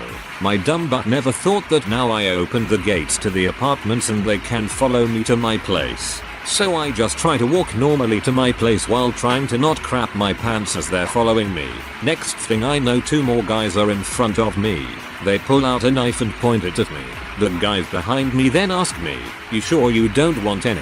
I can't remember exactly what my response was. All I can remember was it was some sarcastic butt joke about what choice did I have. The guys behind me take out the drugs and ask for my wallet. Me all scared I just give it to them. He looks inside and laughs. Being in college, money is not something my wallet was familiar with. I did however have my school ID, some coins, and a condom. He pulls out a gun and says, "No cash on you and you still think you're getting laid? Lucky you I don't got ammo on me today, so make that condom useful." He gives my wallet back and just dips. Ambushed by 2 Taliban, read, local buttholes criminals, with RPK machine guns from about 60 meters away. Myself and 4 other guys were dismounted from our MRAP looking for command wires on a stretch of Highway 1 in Ghazni province, AFG. We have to hop over this mud wall into a grape field in order to keep moving parallel to the road. As I'm going over the wall, I think to myself, wow, this would be a really crappy place to get ambushed. We were effectively isolated from our vehicles, which had crew-served weapons in a walled-in field. Not good, but we had to go in there to look for the wires. We had gotten hit in this area before. So we walk. No more than 2 minutes after we cross that wall, crack. Crack, crack, crack, crack. I could feel the first round fly right in front of my face. It was like feeling a kind of overpressure right in front of your face. Kind of like if you've ever had a baseball thrown really close to you and you can feel it passing by. Anyway, there were 2 machine guns shooting at us from 2 different angles. We were cut off from the rest of our platoon, so we had no crew-served weapons to bail us out. To make a long story short, we ended up shooting and grenading our way out of that field, and somehow no one on our side got hurt. Ended up with a bullet hole in the shoulder pocket of my uniform. Rough day. I'm really surprised there aren't more Afghanistan-Iraq war stories on this thread. Glad you made it through that. I was on a plane that caught fire. We were over the Gulf of Mexico, about an hour from land. We had to sit there and try to stay calm. I hate to fly even years afterwards. My husband was out of town, and I woke up to a man standing at the foot of my bed. I thought to myself calmly, so this is how I die. I forgot that I had dragged my elliptical trainer into the bedroom to make room for more crap in the living room. A jacket draped over gym equipment makes for an ominous figure.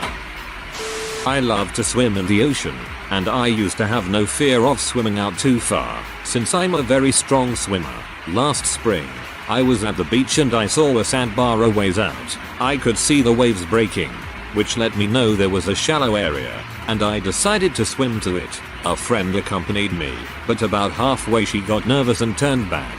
I was like, "8, see ya," and kept swimming. When I got close to the sandbar I was pretty tired, but I figured it'd be fine. I'd rest there where I could stand, and in a little bit I'd swim back. But the problem was the sandbar was too deep to stand on.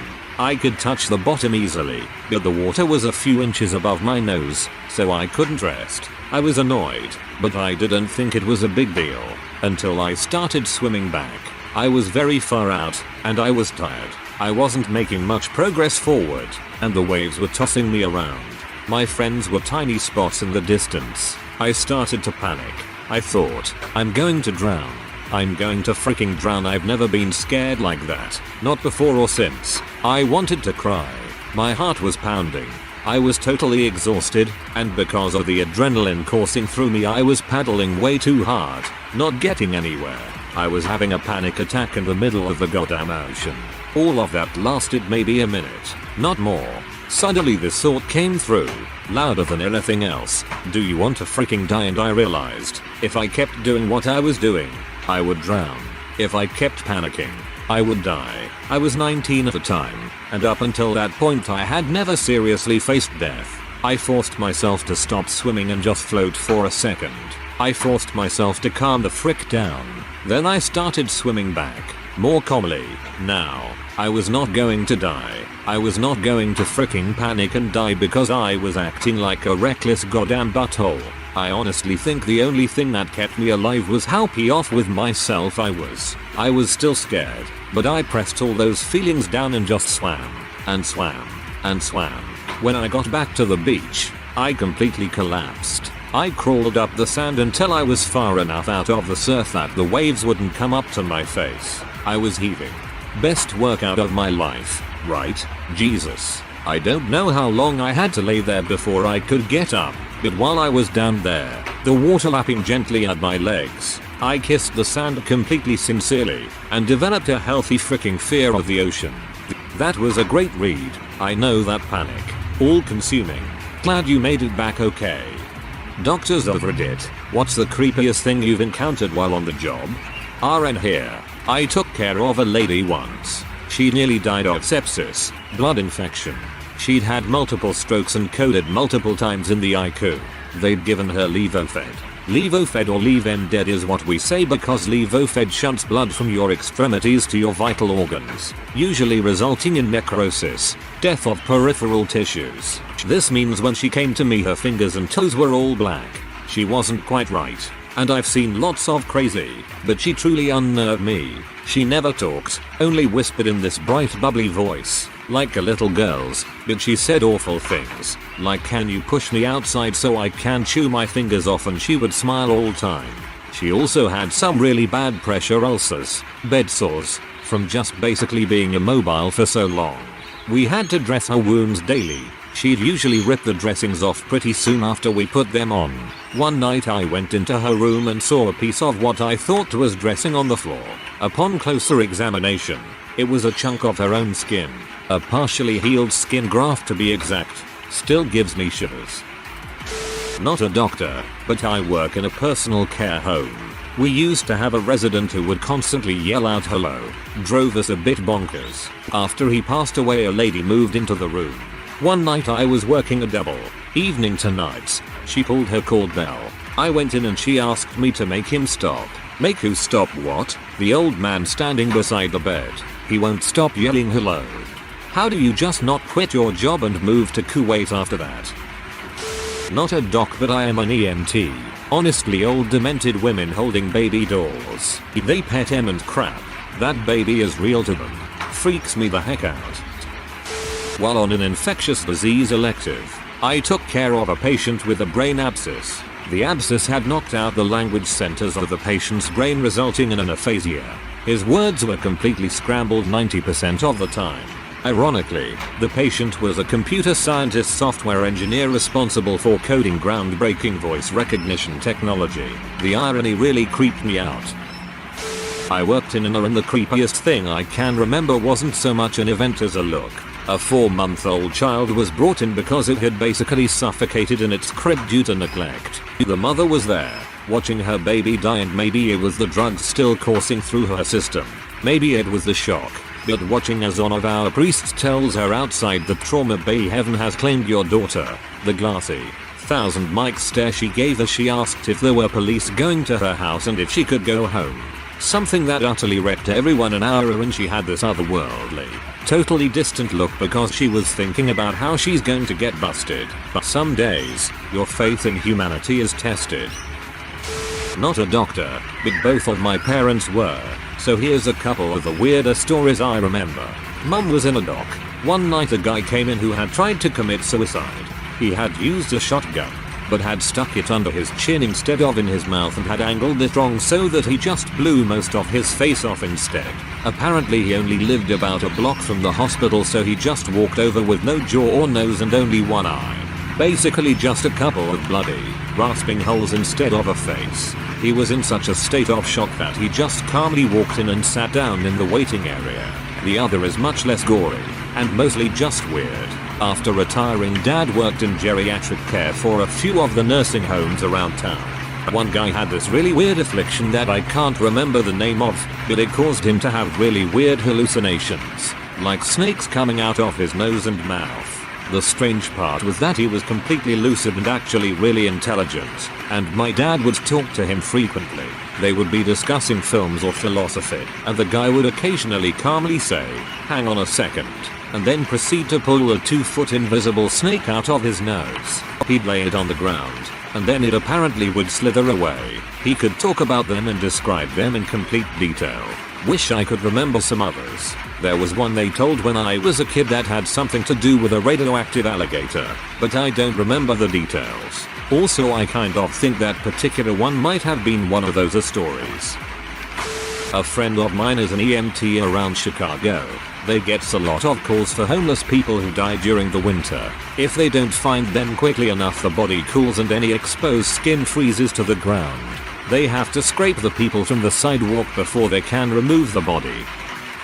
A woman with schizophrenia had the delusion that men were ejaculating on her head constantly, so she would smash her noggin with rocks when available to purify herself. The repair I saw, one of many as it turns out, as this was something she did frequently, required neurosurgery for the skull cranioplastic prosthetic for the ruined skin and bone, and plastic surgery to bring the skin together just right. She had a helmet for as long as I knew her. I have never encountered a severer case of self-harm, excepting suicides, as this woman.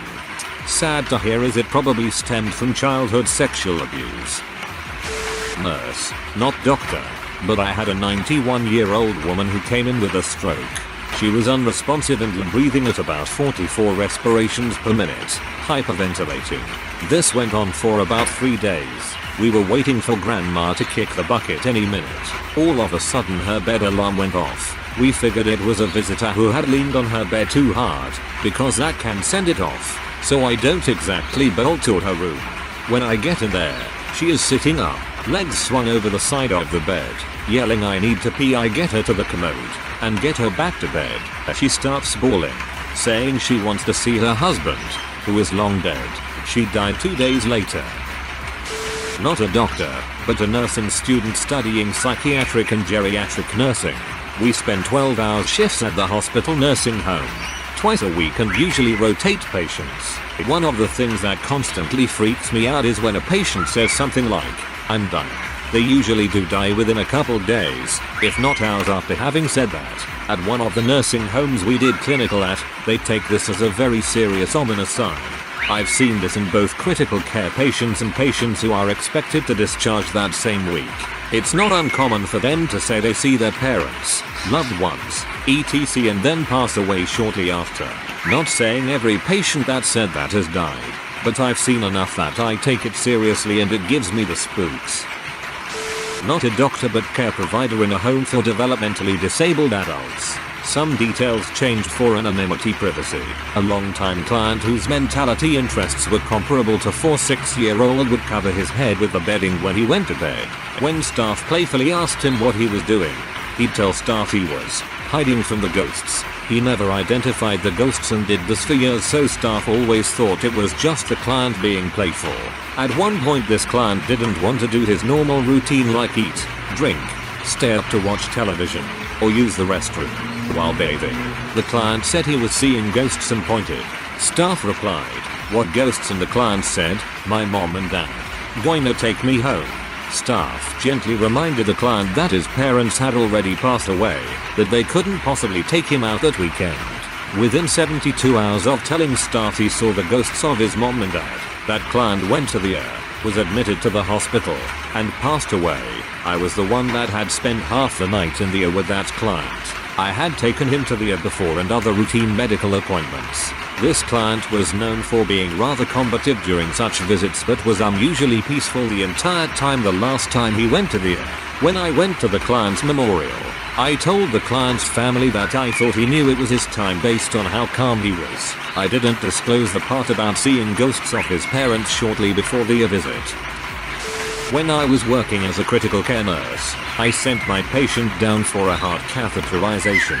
She was so sweet, and I remember that she and I were joking about a bunch of different things before she went down for her procedure. When she came back, she was very drowsy, as is expected from the first, but very confused. She proceeded to have IQ psychosis due to the sedatives. Every time I would come in the room, she would throw cups of water at me and yell at me. She would make this guttural noise and tell me that I was the devil. I walked in one time, and she said, "Dear Lord, please come down and slit this woman's throat." She continued to say this kind of stuff. She told her husband that I was walking into her room with poison balls and trying to kill her. She said that my skin was falling off of my face. She scratched and hit me. It was very sad and scary. I hadn't seen this happen prior to this. We had to give her antipsychotics and restrain her initially to keep her from hurting herself. It was pretty terrible. Not a doctor, but as an EMT a few years ago I came across the most horrifying thing I've ever seen. So to set the stage a bit, it's the middle of August and it's over 90 degrees Fahrenheit, 32 degrees Celsius outside, with 70% or higher humidity. Real miserable conditions outside. We get a call to help the police with a welfare check. Basically the police knock on an elderly person's door and make sure they're still alive or need anything. This was after the neighbors had gotten worried about the over 90-year-old woman who lived in the house. She hadn't been seen in about 2-3 weeks. From what we were told, the responding officer checks all of the doors and windows and gets no response. So we pull up the contact info from our last visits to her house. The young gung-ho rookie cop got the okay to break in to check. So he goes to break down the front door. He runs up to kick it and slips as he's giving the kick, and falls into a bush. He finally got it right the second time and knocked the door in. Meanwhile, me and my partner are laughing our asses off at him. The next moment he set foot in the house and turned right around. He was stopped cold by the smell. That's when we knew we didn't have a patient, but a body to find. So a little more background to the environment. This house didn't have air conditioning and was sealed up tight. No windows were open or anything. Add in the temperatures outside in the previous month and you have an oven of a house. We were walking into a house that had a dead person sitting in it for over 2 weeks in an oven. So we go inside, and the most horrific, eye-watering smell hits us. It's indescribable how bad it was. We could taste it, it was that intense. The only words I have for describing it was airborne death. So while we are gagging and trying to search the house, we finally found her body. She had been taking a bath, and somehow managed to die and fall into the water. Think bony, festering, maggot soup, and that's what we saw in that bathroom. We took one look and noped the frick out of the house. I still have nightmares about that sight. And the smell. That smell comes to mind every time somebody talks about the smell of death. The NE thought that she may have slipped and struck her head and drowned. Or she stroked out and drowned in the tub. I watched a patient's heart stop on the monitor once. There are false alarms sometimes, of course. However, I was experienced enough to know that it was true alarm. I called the nurse and told her she might want to check the patient. I remember her laughing nervously to tell me that she was talking with the patient at that moment, so she could not possibly be dying. I could even hear the patient talking to her cheerfully in the background. I double-checked the monitor and saw a few beats here and there and blue along lines. Just as I was advising the nurse to manually check the patient, I heard her drop the phone and go, "Oh no," followed by the code blue alarm. That patient did not come back. Nurse here. Once I had a hospice patient. I went in to check on them and asked if they wanted breakfast. They said no, I'm dying. After a few minutes of assessments and small talk, I went to get their pain medication. I was gone for 10 minutes. When I got back, they were indeed dead. The creepy part is that their watch stopped 5 minutes before I entered the room. A regular quartz watch. I was only gone for 10 minutes. I can't explain. Also, I checked. The pin was in the watch, so he didn't turn it off. My trauma nurse friend told me she was caring for a patient who unexpectedly coded. She had to run out of the room for more supplies, and when she got to the supply closet, what she needed wasn't there. She said, frick, and got supplies she needed from somewhere else. The patient survived. The next day, she was tending to the patient who said, "You know, you shouldn't use words like that." The patient went on to explain that she saw my friend, the nurse, saying frick in the supply room. There was no way she could have. She was dead on the table down the hall, but the patient described exactly what happened as if she was there. While I was in nursing school, I did rotations in a smaller. We had done compressions on a full arrest for quite a while, and the doctor finally called it. Afterwards they called it. I was asked to do post-mortem care.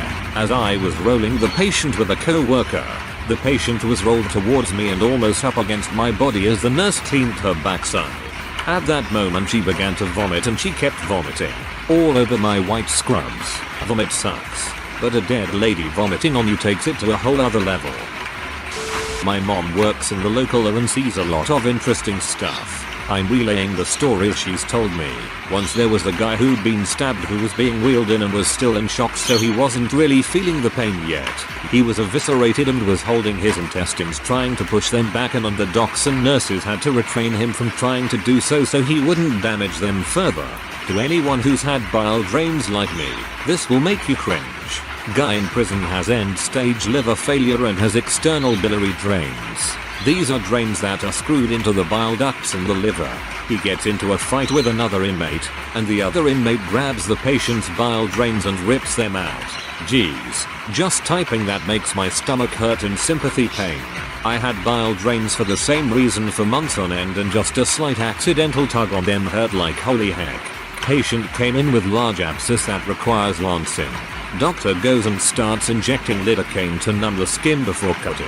As he's telling the patient just about done with the shot, boom. Abscess explodes all over his face. He wears glasses so his eyes were protected, but everything else got splattered with pus and nastiness. He promptly excused himself, walked to the supply closet and grabbed a few bottles of rubbing alcohol and proceeded to get into the decontamination shower and dumps the bottles over his head. He said it took many showers to feel remotely clean again. Ugh. So gross. There's also a frequent flyer who's a very large gay guy. He always comes in complaining of rectal bleeding or bloody stool, so the doctors are forced to do a rectal exam. When they do this, the guy moans and basically gets off of the digital check. Really creepy and gross. So of course the head docs send in the residents or newer techs as a joke. One guy came back and flipped them all off, yelling "Frick all you guys," and my mom at the desk with all the docs and nurses busted out laughing. Last one for now. There was a couple who did some drug together. I think it was crack. The guy beats his girlfriend to death and they're both brought in. The guy is cuffed to the bed while the team works to try and save the woman. Meanwhile, all this guy can do is be about how he's hungry and demands a food tray or turkey sandwich. Standard hospital issue. Eventually the head doc goes in and tells him to shut the heck up, that they're not a restaurant and they don't owe him crap. It was pretty satisfying for every staff member in the air. In my early internship, a young unmarried woman was admitted to surgical ward for emergency laparotomy. Her family seemed least concerned about the agony and abdominal pain she was in. Her abdomen was opened and there was a fetus and uterus, or the tubes, I don't remember now, with evidence of instrumentation by the quacks for inducing abortion, which is illegal in hospitals in my country, resulting in uterine and intestinal perforation. The family was brutally indifferent since she had brought a bad name to them. Vet clinic story. Graphic warning. I was interning at a local clinic when I was younger and I had the opportunity to sit in on a 1U cat getting spayed. Now I have a pretty strong stomach and I've seen stuff like that before, but I was not prepared. But now the surgeon was a real fun lady. She was all about showing me the real side of being a vet. Fair enough, because to be honest, it sucks and there's a lot of nasty stuff you see do. She opens up the poor cat and announces that she's pregnant and asks me if I want to see the babies. Gross, I thought, but why not? I poke my head over and she lifts out the womb. Terrible looking stuff. She points out several lumps along it and tells me that's the fetuses. She places a small incision above one of them and then goes to squeeze one out when pop, not a fetus, but a big stream of pus comes spraying out of the womb right up onto the surgeon's face. She freezes. The assisting surgeon starts frantically getting this crap off her and I get to witness the greatest string of profanity I'd ever heard from a woman her age. Turns out the poor cat had pyometra, an infection of the womb that when undiagnosed looks like undeveloped pregnancy. Fun day. Got to go home early while they cleaned up. Don't worry, the cat was absolutely fine. After she cleaned off her face, she finished removing the tissue and got the cat on antibiotics. My girl was a vet tech. This dog came in that hadn't crap in a while. Owners swear the dog couldn't have ate anything. They finally do exploratory. Doctor cuts into the stomach or whatever and there is this huge eye staring out from inside the dog. Doctor pulls out a large stuffed bunny with oversized plastic eyes. I am the creepiest thing. I'm a male anesthesiologist. When I was about 40, I had a female patient about the same age for a breast biopsy. I started to sedate her with a medicine like Valium and the nurses began to drape her with her breast exposed. The surgeon was one of my favorites. A fun female who I enjoyed talking to. She often wore funny items such as cute socks. I asked her, "Any interesting socks today?" Just then my patient asked in a very distraught voice, "What did you say?" I replied, somewhat confused by the sudden outburst. "I wasn't talking to you. I was talking to the surgeon and asking if she was wearing any interesting socks." "Oh," she said. "I thought you said, any interest in sex today?" "Yup." Imagine you are a 40-year female and your 40-year male anesthesiologist gives you a sedative and asks if you are interested in sex once your breast is exposed. People criticizing nurses for posting here, but they are the only ones who spend any amount of real time with the patients. I would hardly expect any doctors to have 1/8 of the stories the nurses would have of the same patients. And EMTC patients at their rawest, so although I have little experience with them, I'm sure they have plenty more stories, too. I think this question was directed to the wrong people. Can we use a nice, general medical professionals? I just hate to see nurses get crap on. Not me, but a family friend who was an EMT got a call that a dead homeless man was found in the woods. When he went to retrieve the guy's body, they found that it had been partially eaten by something. He says there were organs trailing in different directions all around the body. Wolves, coyotes. I used to work with dogs. One of my co-workers told me about a doctor who lost his license because a woman woke up early from surgery and saw him zipping his pants and wiping her face off. The doctor got nervous and told the husband, "Don't worry, she says she saw some crazy stuff. It's common with anesthesia." The wife told the husband what she saw and the husband got suspicious. They drove to the police station instead of driving home and the police swabbed her face. Turns out he jacked off on her face while she was unconscious. Not a doctor, but as a nurse's aide, I can tell you that the way some people get at night when they have Alzheimer's is really weird and creepy. I worked in transport for almost 2 years. In school to be a nurse, blah blah blah. The most terrifying thing for me would be one late shift in transport. We store our stretchers on an unused unit. 4th floor way in the back. Old building. We have since the start of the hospital in 1951 added to it. Now this unit used to be the old psych unit before it was shut down. It had unique room layouts and doors with windows and custom locks. Well, I was putting a stretcher back up there in the room where we store them when I just felt like I was being watched. I walked out into the hallway and asked if anyone was there. Usually a fellow transporter would sleep in one of the far rooms because he would work a morning shift but lived far away and didn't want to drive back. Anyways, no one responded, but as I stood there and surveyed the hallway, the wheelchair that was against the wall just decided to start rolling by itself a few feet as if it was nudged by something. I promptly noped the frick off that unit. I never went back alone. When I was on my OBGYN rotation, we had a patient who had to come in for an MRI scan. Usually before MRIs you have to declare if you have any metal implants. She was like, "Oh yeah, I do. It's in my vagina." Turns out she had a beer bottle cap inside, and it was lodged in there for 12 years. The bottle cap was so fused to the vaginal wall that we had to use bone forceps to break off the fibrous tissue that was encasing it. After we removed that cap, we found another 2 more inside. Fun times. Trauma nurse here. Hope I may comment. Several times over the years, we've had patients who were victims of violent crime, gunshot wounds, stabbings, car versus pedestrian, arson, etc., where the perpetrator turned out to be a family member who'd been visiting them in the hospital the whole time, while the patient was comatose and said family member had not yet been named as a suspect. Some of these perpetrators turned out to be murderers, as some of the patients would go on to die from their injuries. Takes a lot to creep out a trauma team, but knowing you've been in a tiny room with a violent criminal and their victim makes you uneasy, even if you know you're never going to see them again. I'm not even a doctor, so this most likely isn't relevant, but I've spent months of my adolescence in the city's children's hospital, incarcerated in multiple wards, most prominently the psych ward. After 9 PM there are nurses on guard duty patrolling each dormitory in case anybody tries to escape and harm themselves during the night. The dormitories are very small, only 4 rooms holding up to 2 people, so it's practically impossible to get past the guard. Regardless, I kept my door locked in case. At around 3 AM I'm awoken from my slumber by breathing. I groggily disregard it, assuming that it's my roommate, before remembering that my roommate had left the day before. Nope, it's the freaking manic depressive bipolar girl who managed to sneak past the night watchman, unlock my door and watch me sleep. I have no idea how long she was there for, but she just smiled and then backed out of the room. When I woke up, there were tiny shards of plastic and glass all over the floor. That place was freaking mental. No pun intended. Dentist here. One time I had an old lady come in with a porcelain crown in a bag. She asked me if I could resmint it for her. I looked at her tooth and it was in pretty good shape. Looked at the crown and realized that it had some brown gunk in it. She reported that she had swallowed the crown and had been extra vigilant as she sat on the toilet for the next couple of days. It's okay.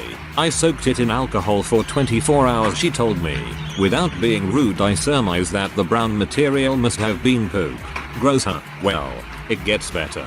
In order to resmint the crown it needs to be clean on the inside, and at the time I didn't have our fancy sandblasting air abrasion machine. I had to do it the old-fashioned way, with a drill. So here's a quick, Practical dental lesson for you. A crown that has come off. Some fecal matter in it has an incredibly pungent smell. Lovingly called the under the crown smell, it is a combination of skunk, old man pits and mothballs. As you drill it out it produces heat, smoke and dust, and smells like burning skunk, old man pits and mothballs. If you use water to minimize the smoke it splashes all over you and then you stink like the aforementioned trio. So I elected to remove the poo and old cement without water so at least I wouldn't smell like a Stanley steamer sandwich for the rest of the day. I took my diamond impregnated crown drill and went to work on what I can only describe as a turd hot box. My whole office smelled like someone had made an anal sacrifice to Pele the volcano god. Now, if you've ever sat next to a campfire you'll know that smoke can make your clothes, skin, hair stink. Thus the awesome strategy of not using water as coolant backfired and I wound up smelling like roasted dingleberries for the rest of the day. Anyway, we resmented the crown and saved her $1,000 at the expense of our olfactories. Every time we see her we think of her Bluetooth headset. TLDR. Lady ate a crown. Fished it out of her poo. We cleaned it out and glued it back in her mouth. Stunk like burning poo for a while. Back in high school I volunteered to hang out with folks in the geriatric depth of the hospital on the weekends. There was a mix of people there, most were pretty nice people but there was one guy with pretty severe Alzheimer's. Completely off the grid mentally. He would throw things at nurses, hated hospital food. One day I was talking to one of the patients in the hallway and he overheard me talking and yelled at me to come talk about the weather. I said okay and as soon as I got to the door the stench hit me and he screamed in absolute horror, "What is this?" WHO did this while pointing at a pile of feces in his bed. Nope, nope, nope. I will never work in healthcare but I highly recommend volunteering at your local hospital to visit the aging population because depression is rampant and most rarely have visitors. Family only visits once or twice a year. One little old lady was confined to her room because doctors were unsure what she had but it was something bad because there was an actual biohazard warning on her door and nurses needed special masks and scrubs to enter the room. I was not permitted to see her but she poked her head out of the door slightly once and said she wished someone would come visit her and stop being scared of her. She had tears in her eyes. I almost cried after my shift. Serious, when driving at night, what is the scariest, most unexplainable thing you've ever seen? Attention. Serious, tag notice. Jokes, puns, and off-topic comments are not permitted in any comment, parent or child. Parent comments that aren't from the target group will be removed, along with their child replies. Report comments that violate these rules. Posts that have few relevant answers within the first hour, and posts that are not appropriate for the serious tag will be removed. Consider doing an AMA request instead. Thanks for your cooperation and enjoy the discussion. I am a bot, and this action was performed automatically. Please contact the moderators of the subreddit. Message composed to =r@askreddit if you have any questions or concerns. Scariest only because it nearly killed me. Driving back from a late high school football game that I was covering. I was going through a very remote section of highway and farmland. I was a little zoned out, but the road was straight and wide for a while. I was going along at a good clip when I was vaguely aware that there was suddenly something in my way. But it was almost just a sense of it, not anything I could really see. Something just didn't look right, and I could tell hitting the brakes was not going to help. So I swerved into the opposing lane and past something large that had been blocking my lane. I still didn't know what it was, but it was large. I got turned around and went back slowly to see what the heck I had barely missed. When I got close enough to see better in my headlights, there they were. Two very large, completely black cows. They were big enough that my hatchback would have been totally crushed if I'd hit them, and it could have easily been a fatal accident for me and the cows. I called the local police and they sent a car out while I waited to make sure no one else hit them, even though the cows wandered off the road a ways and I hadn't seen another car for quite a while. When they got there, they knew who the cows belonged to and called the guy up all pee off because this apparently happened more frequently than they liked. TLDR. Dang, cows nearly killed me. About 20 years ago, I was driving home from a late wedding DJ gig. I was driving south on a major interstate which was relatively empty at 2:30 AM or so. At one point, in the narrows, the retaining walls on each side get very high as the highway snakes underneath overpasses. Out of nowhere, a young woman jumped down from the retaining wall onto the highway and directly in front of my car. I hit the brakes hard, came to a complete stop, and nearly slammed into her. She looked up, ran to my passenger door and got in looking terrified. She looked between 16 and 20 years old, long blonde hair, and her clothes looked a little dirty.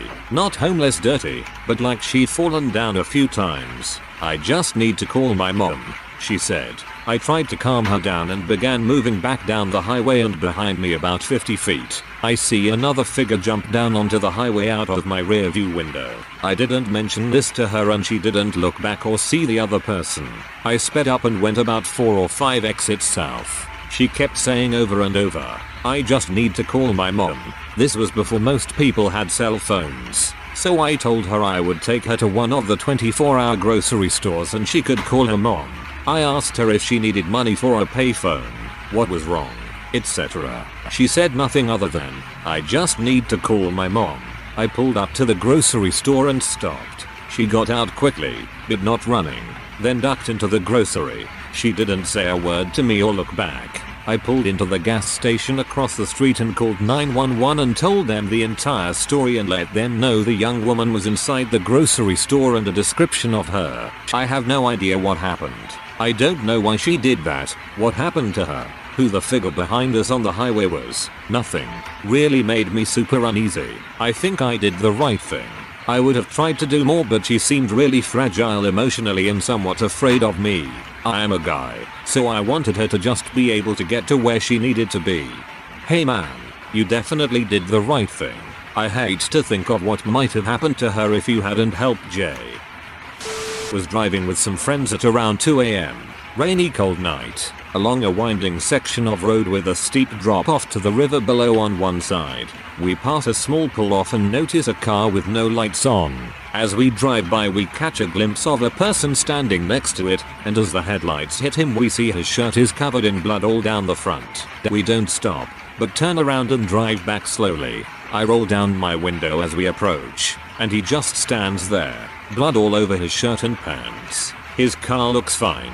Couldn't have been a crash. Out the window I ask if he's okay, and over the pounding rain and roar of the river below I hear the most distant and sorrow "I'm fine." Gave me chills. I don't reply and slowly drive off as my buddy calls the cops. About half an hour later we drive by again and there is an ambulance and a couple cruisers. Turns out the guy slit his wrists and was going to jump off into the river. Cold, rainy and pitch black. Scary where your mind can take you. There's a public park near my house, which gets pretty dark at night. I was driving home tired and exhausted after midnight when I realized that someone had dragged all the garbage cans and other large items out into the middle of the road to form a barricade of sorts. I'm not sure if it was just a lame prank or if someone was waiting for a car to stop so that they could rob a person. I didn't bother to find out. There was just enough room for my small car to slip through. It's happened twice in the past few weeks, so I'm going to assume it's just some teenagers being jerks. Call the police. Since it happened a couple times, then something is up. A big cougar running next to my car then for no reason decided to commit suicide and run under the side. I wasn't sure if it fricked my car up and was terrified to get out and check. Eventually my 18-year-old brain decided I should check. It was dead, but looking back that was really dumb of me.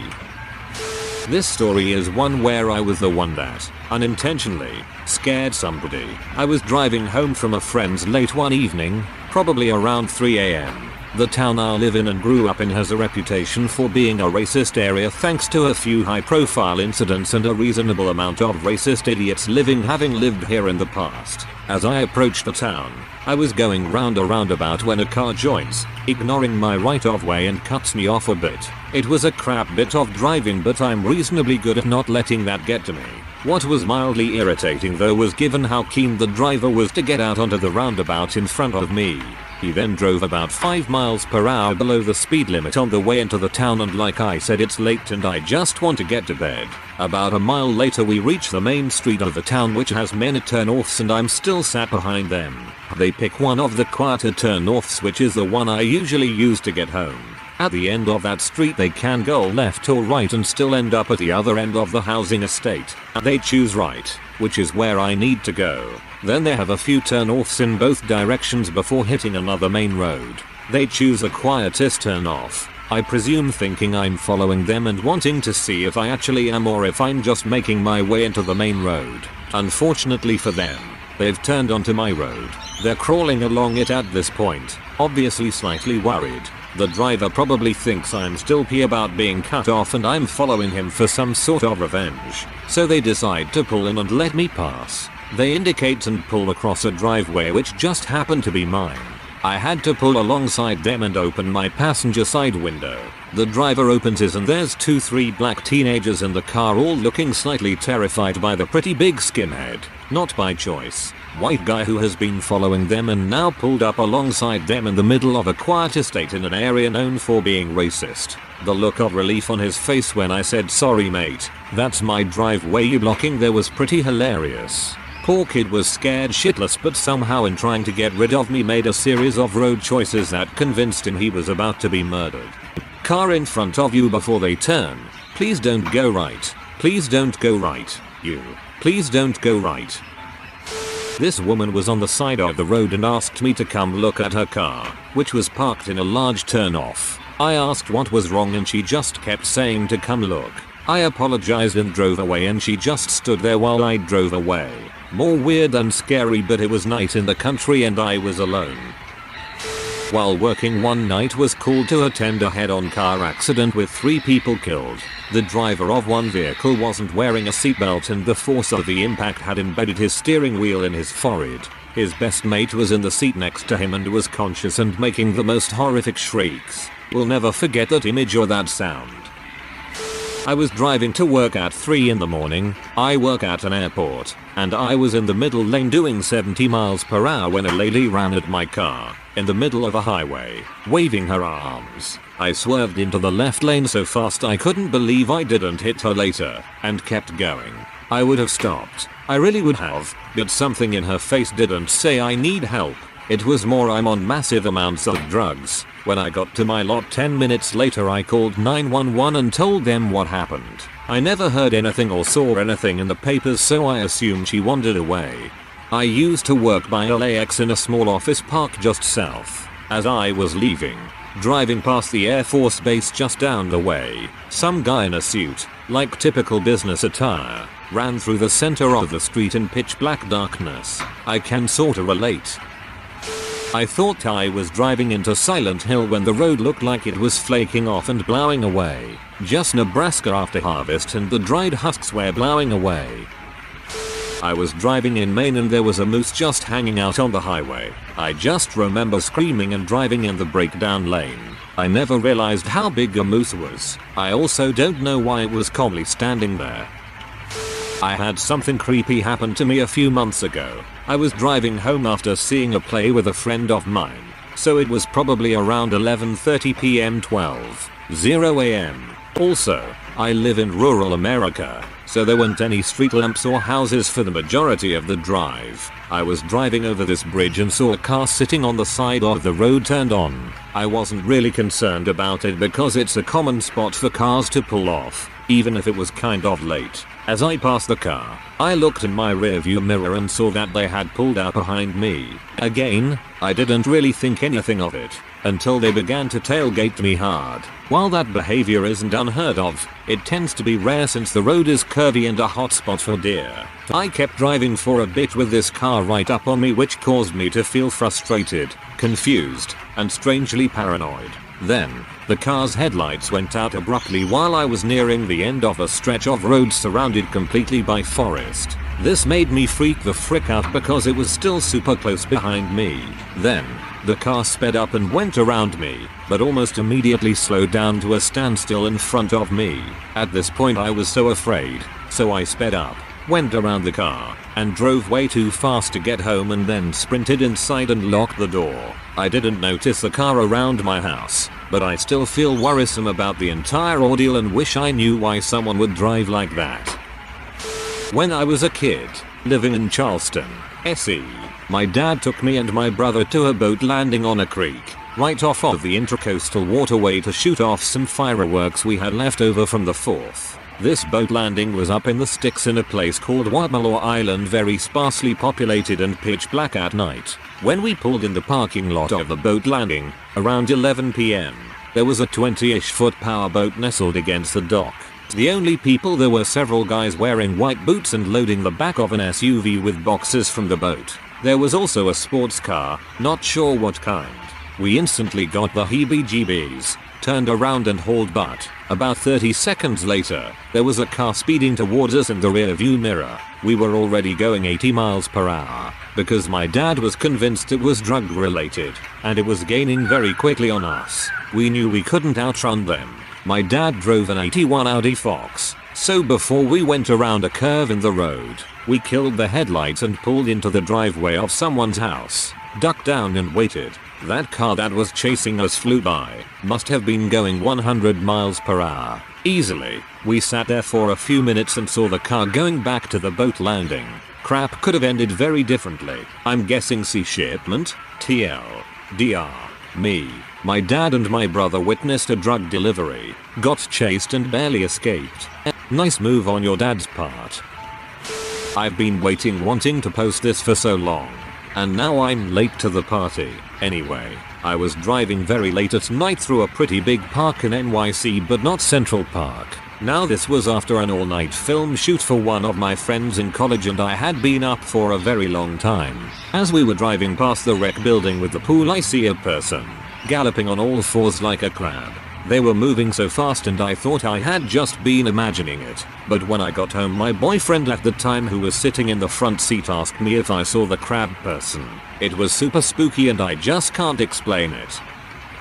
My friend and I used to go drive around our little country town at all times of the day. We'd chat, listen to music, and just sort of drive around for no real reason.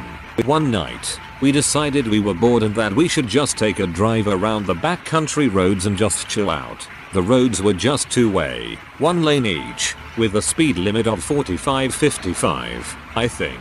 So, we pull out from my parents' house and start cruising down a normal road that we take. We pull up to the normal four-way stop and then keep heading out toward the country where the road gets a little bit more rough. On top of this, because it's actually out in the country, there isn't really any light aside from either the moon or the few houses that you pass on the way out. So, on the way out, I start getting this really weird feeling. I've driven this road tons of times before at night and I've never had this feeling before. It felt like a stone in my stomach, along with some chills that were going up my legs and my arms. Around the time that I started feeling this, there was a car coming toward us going the opposite direction. We were maybe a mile or so away from one another, probably a bit more than that. My friend and I were still just talking and not really paying much attention to the car coming toward us. As it got closer, I remember feeling particularly uncomfortable and the conversation between my friend and I just sort of stopped abruptly. The car that was coming toward us was basically right in front of us at this point, and it was about 2-3 yards in front of my car before it flipped its headlights off and veered into our lane, aimed directly at my car. This was all split second. Backcountry road, pitch black, and headlights coming toward us just cut off completely. I, by some miracle, managed to swerve to the right, not too violently, to get out of the way. My friend and I were shaken as frick. I checked my mirrors and just saw the car flip its headlights back on and continue driving from the way we came. I think my friend and I had 5-6 cigarettes between us on the drive home, and we decided to cut the drive extremely short because of this weird crap. I still have no valid explanation other than maybe it was some drunk dude in a car just fricking around with us. Even writing this, I still get heavy chills, lol. It was pretty wild. We were driving down the mountain from a campsite on an old, dirt road, headed for town. It was 4th of July weekend, so we had gone camping, and headed home just as it was getting dark. We go around a bend in the road and our headlights pick up on something huge hunkered down in the bushes on the side of the road about 30 feet in front of us. We slow down and we're trying to figure out what the F it is, because it's moving. We let the truck crawl until we're about 10 feet away. That's when our headlights pick up one very large eye. Dang bull moose stands up from the bushes and tears across the road in front of us, making that weird, grunting noise they use when they're grumpy. Let's shine a bright light on this giant creature in that bush. WCGW. Sounds like a bull moose was one of the better outcomes of that scenario, lol. We were on a cross-country camping trip in the summer and we had been camping every night for 2+ weeks in different campgrounds every night. We were using a AAA guidebook to find the best campgrounds and they were almost always full of people. We read about one that was very well rated and free. When we got there it was late at night and we drove through looking for a good campsite. Problem was, we didn't see a single other person anywhere there. Dozens of spots, all empty. It was heavily forested and with it being so dark out and nobody else being there we all got a creepy vibe. I was only 12 or so but I was begging my parents to not stay there because I was so creeped out. My parents agreed and we went somewhere else. Never found out why it was empty or what the deal was but I've never been that creeped out before for seemingly no reason. I was driving to Grother Mountains once on a very foggy night. A herd of elk becoming visible through the fog ahead of you is pretty scary. In 1994, my mom and I were driving from Colorado to Montana for my uncle's wedding. I was 4 and sitting in my car seat in the passenger's seat. We were in a fairly nice white rental for the trip because our family car definitely couldn't make the drive. It was after midnight and dead quiet on this stretch of Forest Y highway with no lights or houses. We were in between towns somewhere just before the Montana state line. My mom was going about 70 miles per hour on one of those thin, winding roads without a care in the world when bam, a gigantic buck was standing in the middle of the road. She swerved but the huge antlered bee jumped the same way, causing us to plow into it. Its body spun down the right side of the car, knocking off the mirror and denting the frick out of the door all while releasing a barbaric forest animal death cry that was unlike anything I've heard since. My mom was obviously shook and sped off because A, what if it's still alive? And B, we gotta find a phone and report it. Right? It took us about 20 minutes to get to the next town and find a bar. My mom ran in with me, both of us frantically crying, and all these burly men jumped up to help my mom. I assume they thought one of us was injured or in immediate danger. My mom relays the events through tears and then they all look at each other ask, well, did you keep it my 5 foot tall 105 pounds? Mom tells them that no, she did not drag a buck with trophy size antlers into the car with her 4-year-old. They all started high fixing and asked her for the closest mile marker to where she hit it because that's good meat. My mom used the bar phone to call the cops and when she gave them the same story, they also asked if she kept it for meat. She figured country people in Montana are starving weirdos and that we should push through because we only had a few hours of driving left. We got to my uncle's house around 4 AM and immediately went to bed. Just after 7 AM. Someone starts banging on my uncle's front door like they have metal fists. It's the cops. They had gotten about 24 calls in the half hour since the sun came up about a murder car in my uncle's driveway. It's our white rental, dotted in deer fur and absolutely caked in blood from the grill to the trunk with the right side of the car looking like a crunched up tuna can. We had no idea we were driving around in a nightmare mobile. My mom is horrified and tells the cops about the deer, her call to the cops a couple hundred miles away, and how scary it was. The cops deadass looked at my mom and asked her if anyone had claimed the deer for meat. We've not been back to Montana since that trip. TLDR. My mom dang near totaled our rental by mowing down an absolute unit of a buck on a rural stretch of Montana highway, unknowingly caking the car in guts. And everyone we told wanted to know what mile marker it went down for free fresh venison. Somewhere in some bar in Montana they told a weird tale of the city slicker that got lucky enough to get a few £100 of free meat and just decided not to keep it for some crazy reason. Once when I was 19 I got off work early at about 3 AM. I always took the back roads to avoid dealing with highways and really it was almost a straight road directly south of my job to get home. There aren't any street lights and once you go about 2 miles it turns into dirt road with a few 4-way stops. On this night it's foggy and visibility is crazy low so I'm only doing about 30 miles an hour. As I come up to one of the 4-way stops, there's a house tucked back from the corner with an old lamppost in the middle of the yard, basically halfway between the intersection and the house. I had been intentionally looking for this lamppost as it was a good indicator of how far I'd gone down the road as the fog was very thick and I was a bit nervous about it. I stop at the intersection and look over at the lamppost and see a man or a man-like figure standing beside it. just standing there at 3 AM on a foggy night. Goosebumps from head to toe and the hair on the back of my neck stood straight out and I immediately felt unsafe. The figure never moved as I drove through the intersection, but the rest of the trip was dirt road with high rows of cornfield on both sides. I'm doing 30 miles per hour, terrified, heart racing, just knowing at any moment that figure is going to walk out from the cornfields into the road and I'm gonna be murdered. Nothing did happen and I made it home just fine. But to this day it still gives me chills thinking about that figure. And just to be clear, I'd driven by that house countless times in the past and again after that. It wasn't a scarecrow or anything of the sort. I bet some dude needed to clear his head and came off a lot creepier than he wanted to. A few years ago I was driving alone at night through a shopping center and noticed things seemed sped up a bit. Like when you watch a video at 1.25 speed. Everybody was walking and moving too fast. I actually shook my head trying to shake it off. A few minutes later I was fine. I still don't have an explanation of what I experienced to this day.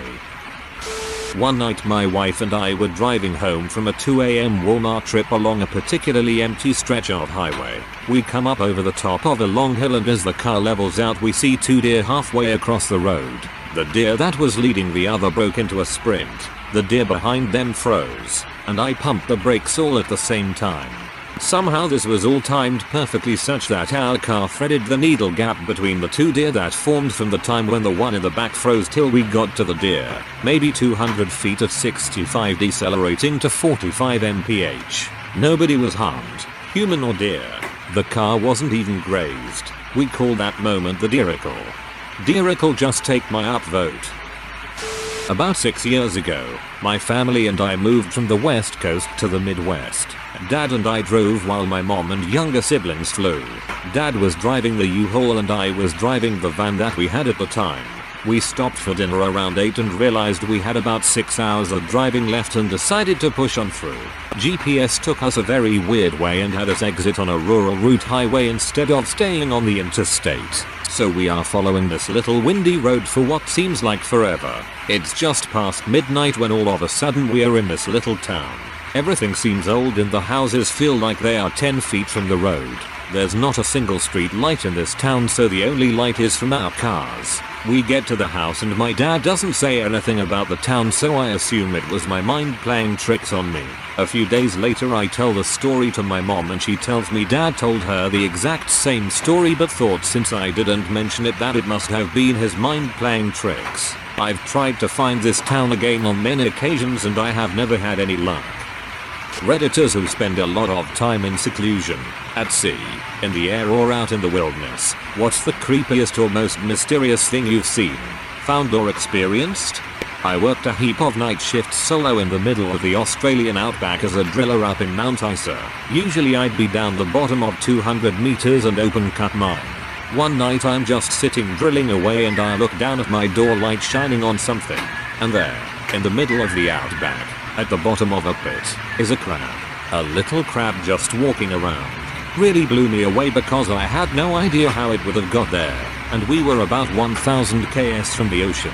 Couple weeks after I found out they get sucked into the water table in Asia and pop out all over the world. Bloody fascinating. Hunting on Thanksgiving, 2015. I was at my in-laws' house for Thanksgiving in NW, Montana. They live about 60 miles south of the Canadian border. They are what I would call comfortable survivalists, and live way off the grid. No TV, no cell reception. Too far up in the mountains for that. Great people, just don't like towns. My wife was homeschooled. You get the idea. I decided I would go for a morning deer hunt on Thanksgiving. It's a great location for it, as they are right in the middle of prime deer, elk, and bear country. Their house borders national forest land on 3 sides, so pretty easy to find yourself in the middle of nowhere, because you're already there. My Phil insists I leave the house at the butt crack of dawn. Where I hunt the deer don't start moving around until 8 to 9 AM. But of course I agree with him and head out before light. I've got a headlamp on, walking down a narrow trail in thick coverage and can see about 10-ish feet in front of me. It's super cold but no snow.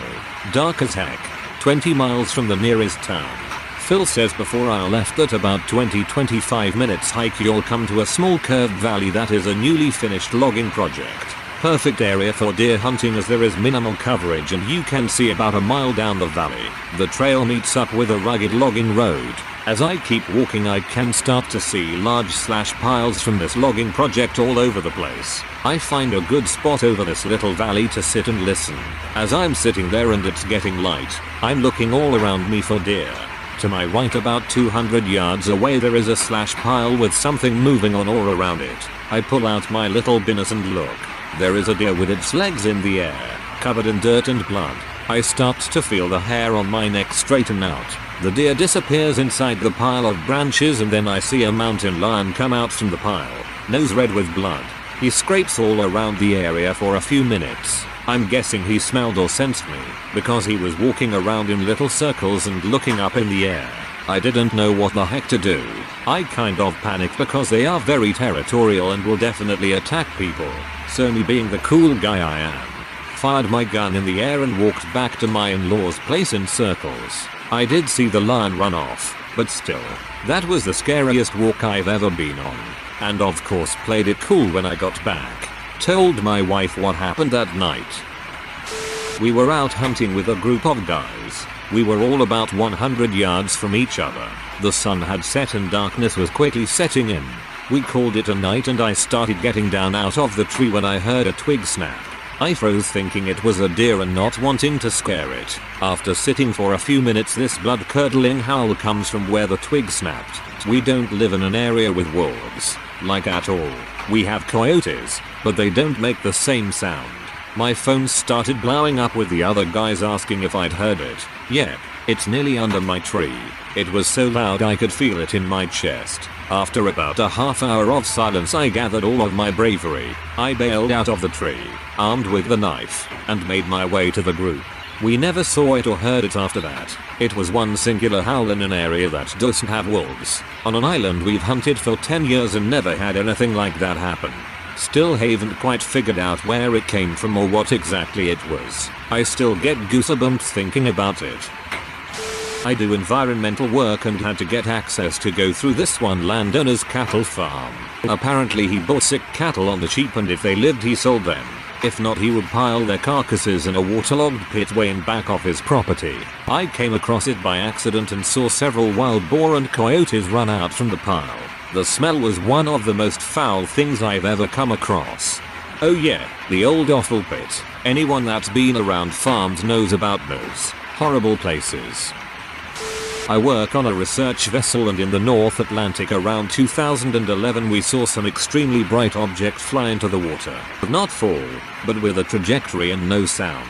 It was blinding to look at and bright neon green which illuminated the entire sky. It split the low-lying clouds like a sheet and continued to glow until it reached a depth where the light couldn't escape to our vantage point. Me and the other watchstanders all saw it and there was much debate and confusion with no answers. The next night it was like we went into a bird portal. Literally all kinds of seabirds just in a confused tumult, smacking into our radars and falling from the sky. Even some that I wouldn't think could be out so far. Crap creeped me out to no end. I still tell the story from time to time as it is the most singular thing I've seen in a decade of sailing the deep sea. I was hiking through the remnants of a remote, long abandoned town in the surrounding area.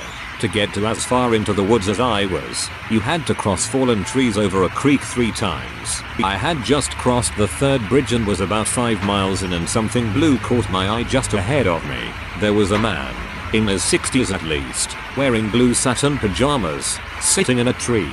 The closer I got to him the louder he laughed. It wasn't a maniacal laugh, but it set off all the alarms in my head nevertheless. He also wasn't wearing any shoes and looked well groomed, cleaned. I gave him a friendly nod as I passed and he just kept laughing. Then it stopped. I turned and he was gone. There was no branch cracking, plants rustling, nothing. He was just gone. Still rubs me the wrong way. The area I was in was a pretty rough hike, very secluded. Not very many people venture as deep as I was that day. No idea what was going on there. What was his riddle? I was doing some solo camping with my dog last weekend off in the wilderness. I was about 10 miles from the nearest dirt road, and probably about 40 plus miles from the nearest house civilization. I had set up a fire and was just chilling with my dog at about 8:30 p.m. when I heard tornado sirens. Basically that siren that plays in the Silent Hill movie around town.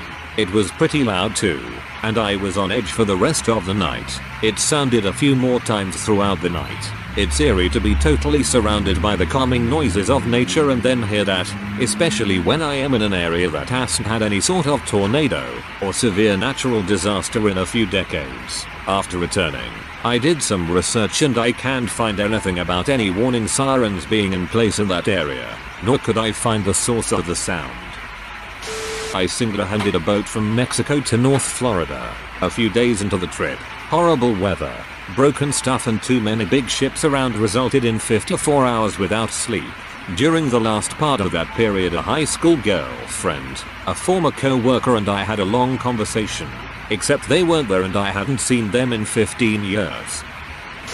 Didn't actually happen to me, but I wanted to share a scary experience a friend of mine had. He was on a sheep farm in mid-February staying in the old farmhouse which was situated in Tipperary in Ireland, being paid to keep an eye on the ewes while they lambed. It's in the middle of nowhere and a long way from the nearest occupied neighboring farm. So as you do, he packed his shotgun and kept him close to his bed at night and allowed his trusty sheepdog Rocky sleep over his feet at the end of the bed. One night, he said it was 2 weeks into his watch, it happened. Being mid-February, it was cold as heck and nothing's colder than an old farmhouse with zero insulation. So he had 2 whiskeys before laying down for the night. Before he went to sleep he checked his gun and patted Rocky.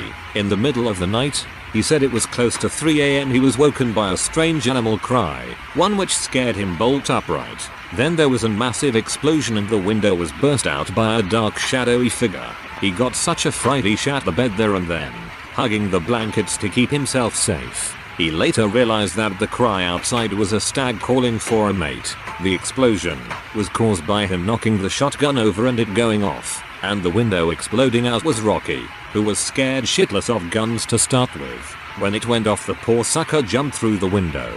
I love how terrifying, yet totally mundane and explainable, all this is. I was out turkey hunting.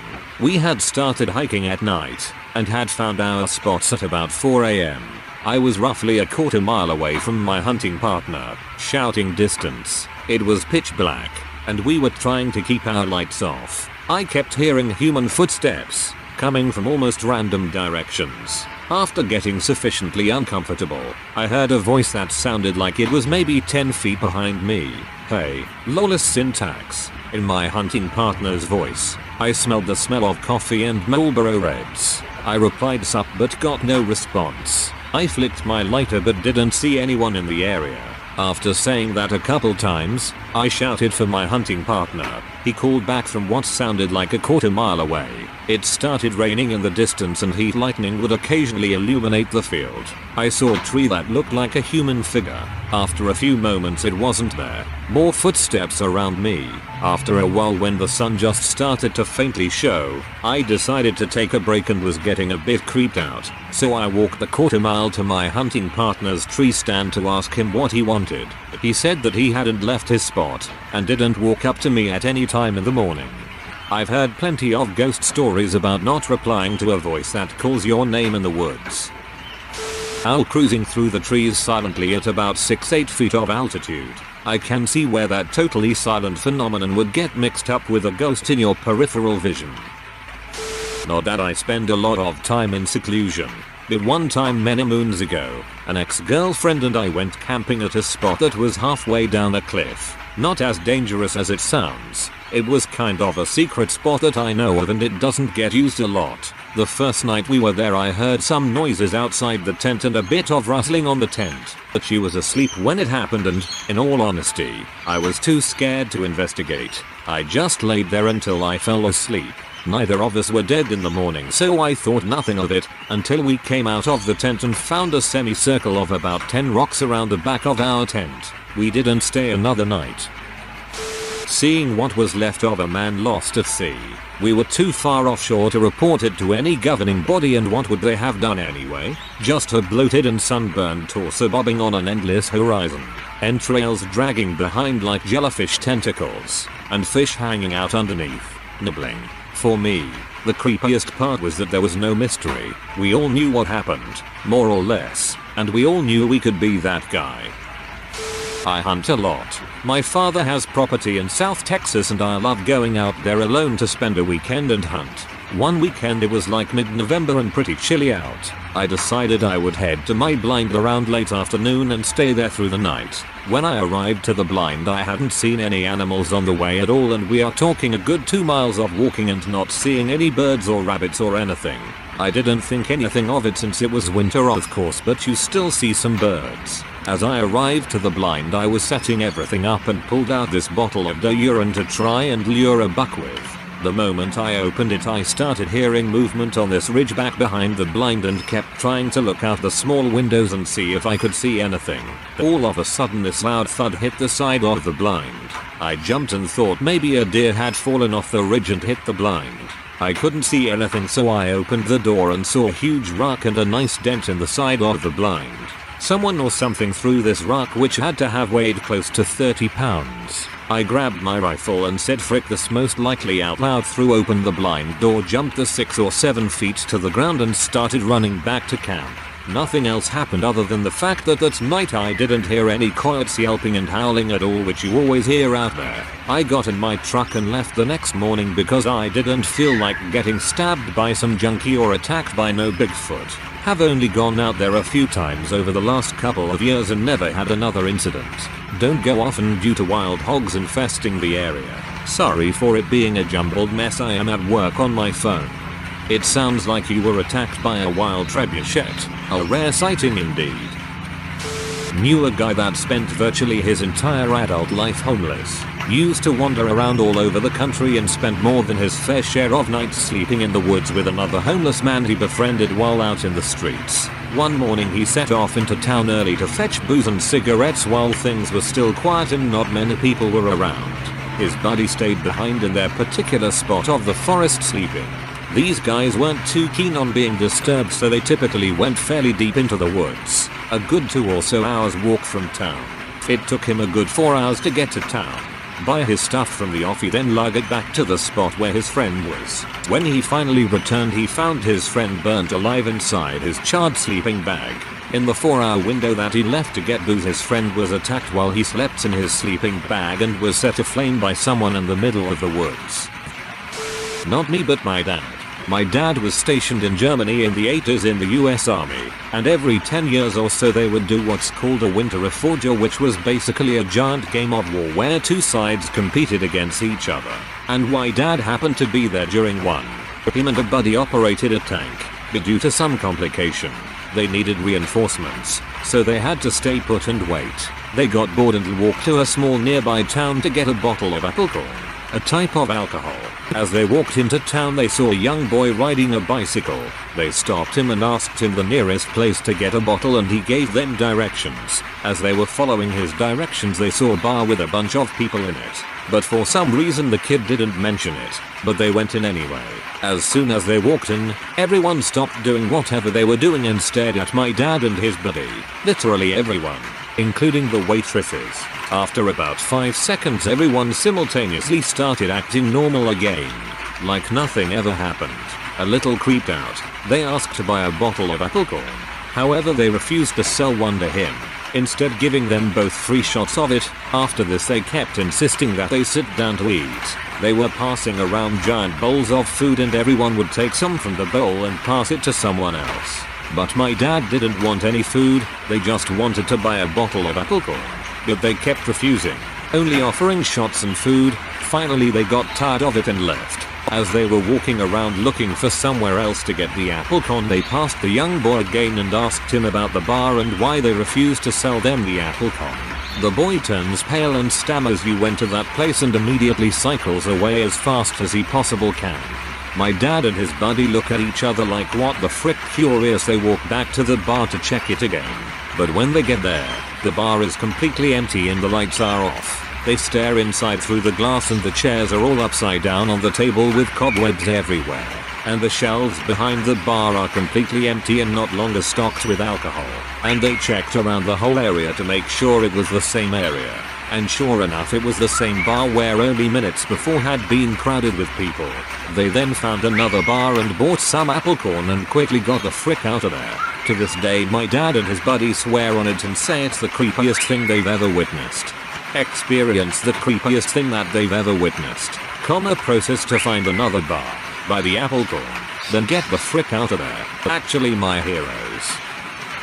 I live near the criminally underrated North Woods of Maine. The creepiest thing I've seen out there is lights. Lights in the woods at night. On 2 occasions me and a friend approached them. They vanished when we got close. It was way off trail, in the middle of nowhere. No one had any business being out there at night. No one had any business being out there at night. And yet, there you were. Once when I was trekking through rural Finland alone, a stroll from the campsite, I decided to stop at a lakeside. I sat down by the lake in the moonlight, surrounded by trees, and felt very calm for a while. Splashed water on my face and generally refreshed myself. Then after spending some time looking at the water, I looked up and across the lake I saw a really tall figure, half as tall as the trees. It was really skinny and I'm pretty sure it looked like it had antlers or horns and really long fingers. Don't think it looked at me. I don't know if I was sleep deprived or something, but I remember I froze for a moment before running back to camp. I honestly remember seeing something. It was large and terrifying, but I was probably just tired and saw a trick of the light. I was in Oahu, Hawaii hiking the Nuuanu area with my boyfriend one afternoon. It was our first time there and our first time in Hawaii. We had chosen to hike that area because it was beautiful and heard that people see chameleons there sometimes. It was a beautiful hike. It was a very green rainforest with tall trees and bamboo. We decided to get towards the edge of the mountain towards the cliff, and that's when me and my boyfriend decided to split since we had the feeling we were getting close. I was alone hiking for probably about 30 minutes when I thought I heard somebody running through the forest in my area. I looked around and then the running sound was followed by silence. I didn't think anything of it, so I decided to sit down and take my GoPro camera out and mess with the settings. I was sitting in silence again when I heard leaves brushing through the forest as if somebody was running through it again. Then it sounded like there was more than one person running, and all I could think was who chooses to run in a muddy steep forest right next to the edge of a cliff. And then the running stopped again and there was no one there again. I was alone, but I started to feel like there were many people staring right at me. It was starting to get uncomfortable and I got up and left the area to look for my boyfriend. I couldn't stop thinking about the sounds I heard of people running and why there was no one there. I googled the area and found out that many people had experienced the same thing I did. The sounds of people running through the forest.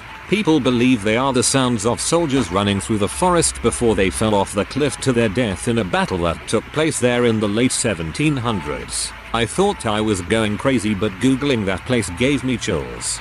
But why did you two go separate ways, lol? What a terrible idea. I hope someone sees this because I've been waiting for the perfect place to tell this story. Anyway, me and my friend, both 17, were hiking in deep forest looking for sheds, deer antlers. We were probably 5 kilometers back in the bush in the middle of nowhere when we heard the loudest, most textbook glass shatter I've ever heard. We looked for an hour but never found any sign of what make the sound. We finally let you shine and you leave us with 3 sentences. Well, I guess not a bad 3-sentence read 10/11. I have experienced something like this in the woods of Portola Valley. I frequently camped by a stream, maybe 3-4 weeks total camping time if you add it up, and always there was the sound of the stream in the background, as well as gentle wind, boughs cracking and occasional animal sounds, little birds, crickets, you know, life. Well, one night I was woken up by a nightmare of a black greyish figure standing by our campsite, just standing there. It had no features. It was just a dark black color. I don't usually have paranormal fantasies or dreams, so this was very scary for me. It scared the crap out of me. So I woke up with a start. I wake up and then crap just feels wrong. I wake up my so and tell him I had a nightmare. As I am waking him up, I notice there is no sound. As in, 0 sounds of air moving. creak sound is gone, etc. And the entire campground, for which we were there alone, feels extremely oppressive, like heat with no heat. And I just have this feeling like we need to go, like now. I have never had a feeling like this since. The more I think about it now, the more creepy it feels. My so thank God was listening to me. He had some ghost experiences growing up and he noticed the lack of sound as well. And we pack up and leave probably in less than 30 minutes. That feeling of sticky, angry oppression didn't leave us until we were completely back in town. This is the stuff that's going to sound craziest. My car would not drive over 15-25 miles per hour all the way down the hill. No, it wasn't in second gear. No, we weren't high. My so and I tried everything, but I kept saying we need to get out now. As soon as we got to town, it went back to normal. I have no explanation for it to this day. I guess my story will be technically appropriate. On my last underway in the Navy, I was sitting sticks, basically driving the submarine.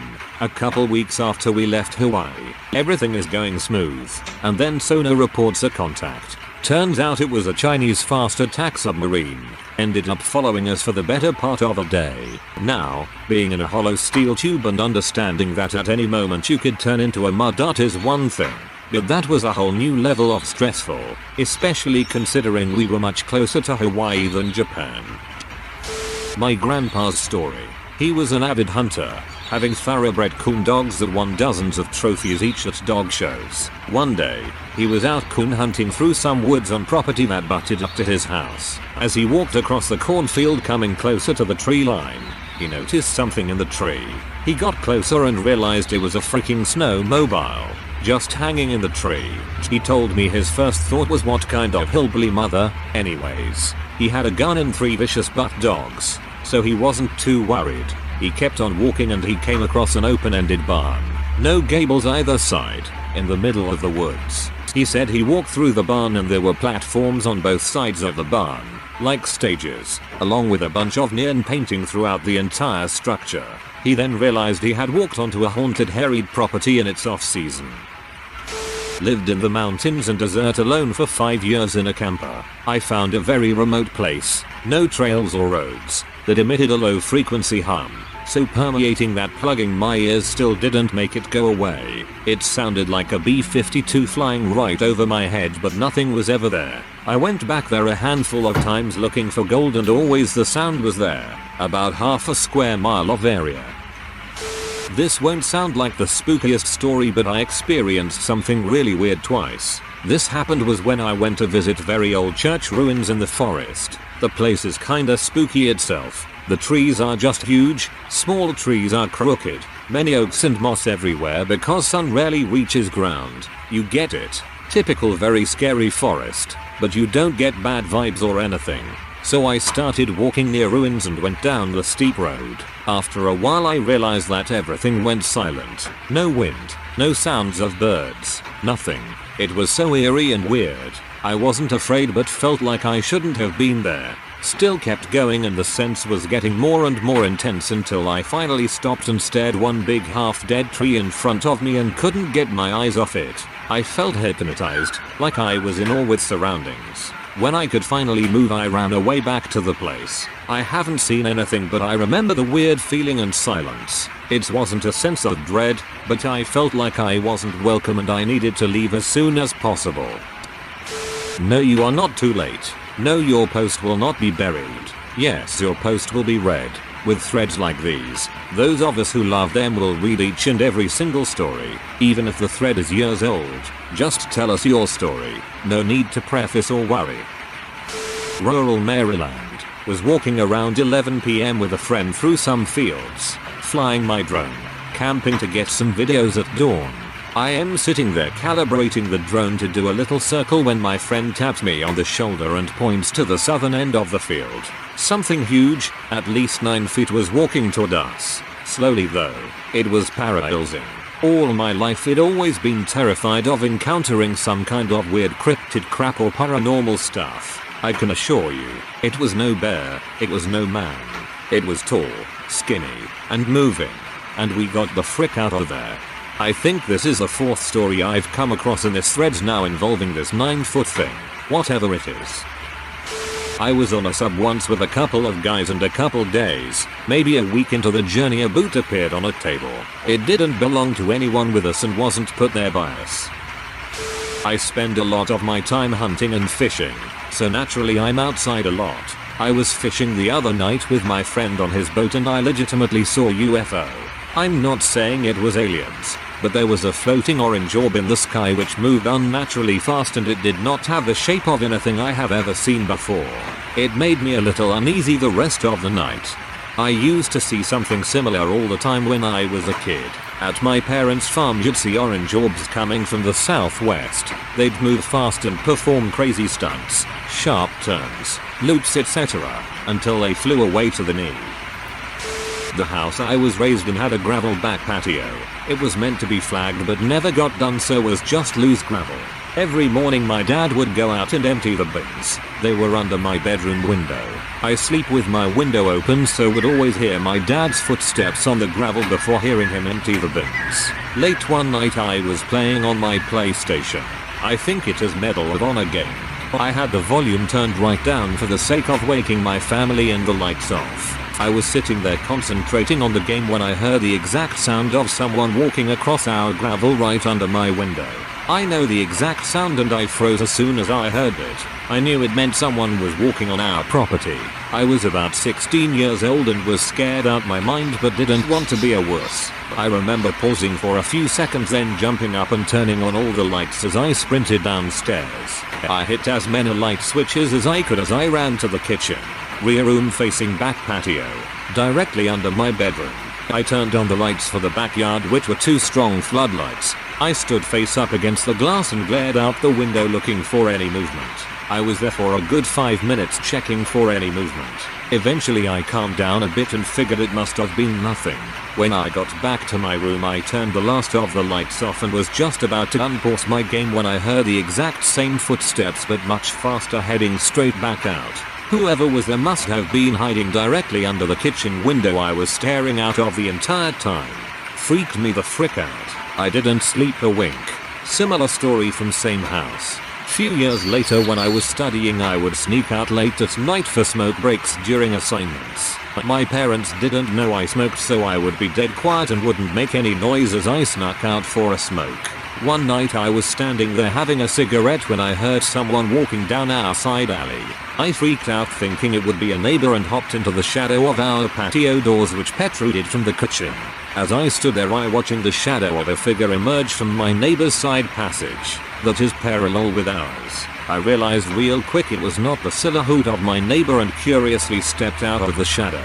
The figure stopped and was obviously staring back at me. I was lit up from the lights of my kitchen but the figure was in the dark. They would have been able to see me real clear glaring at them. They turned around and bolted. I ran back in the house and locked the door, then ran to the front door to check it was locked. I heard a car screech off as I did. Freaked me the frick out.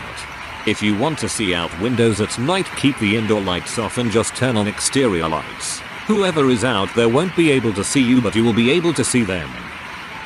I was walking in the woods down a gravel road when I suddenly felt like I was being watched. I stopped in my tracks and took a few nervous breaths. I turned my head to the right and saw a big buck and 2 deers standing about 10 feet away, staring right at me. I turned slowly and faced them and said, "Hey, are those your girlfriends? Are you taking good care of them?" We stood and stared at each other for about 15 seconds, and they slowly meandered away while I watched. I guess they didn't hate the way I smell. That was a nice day.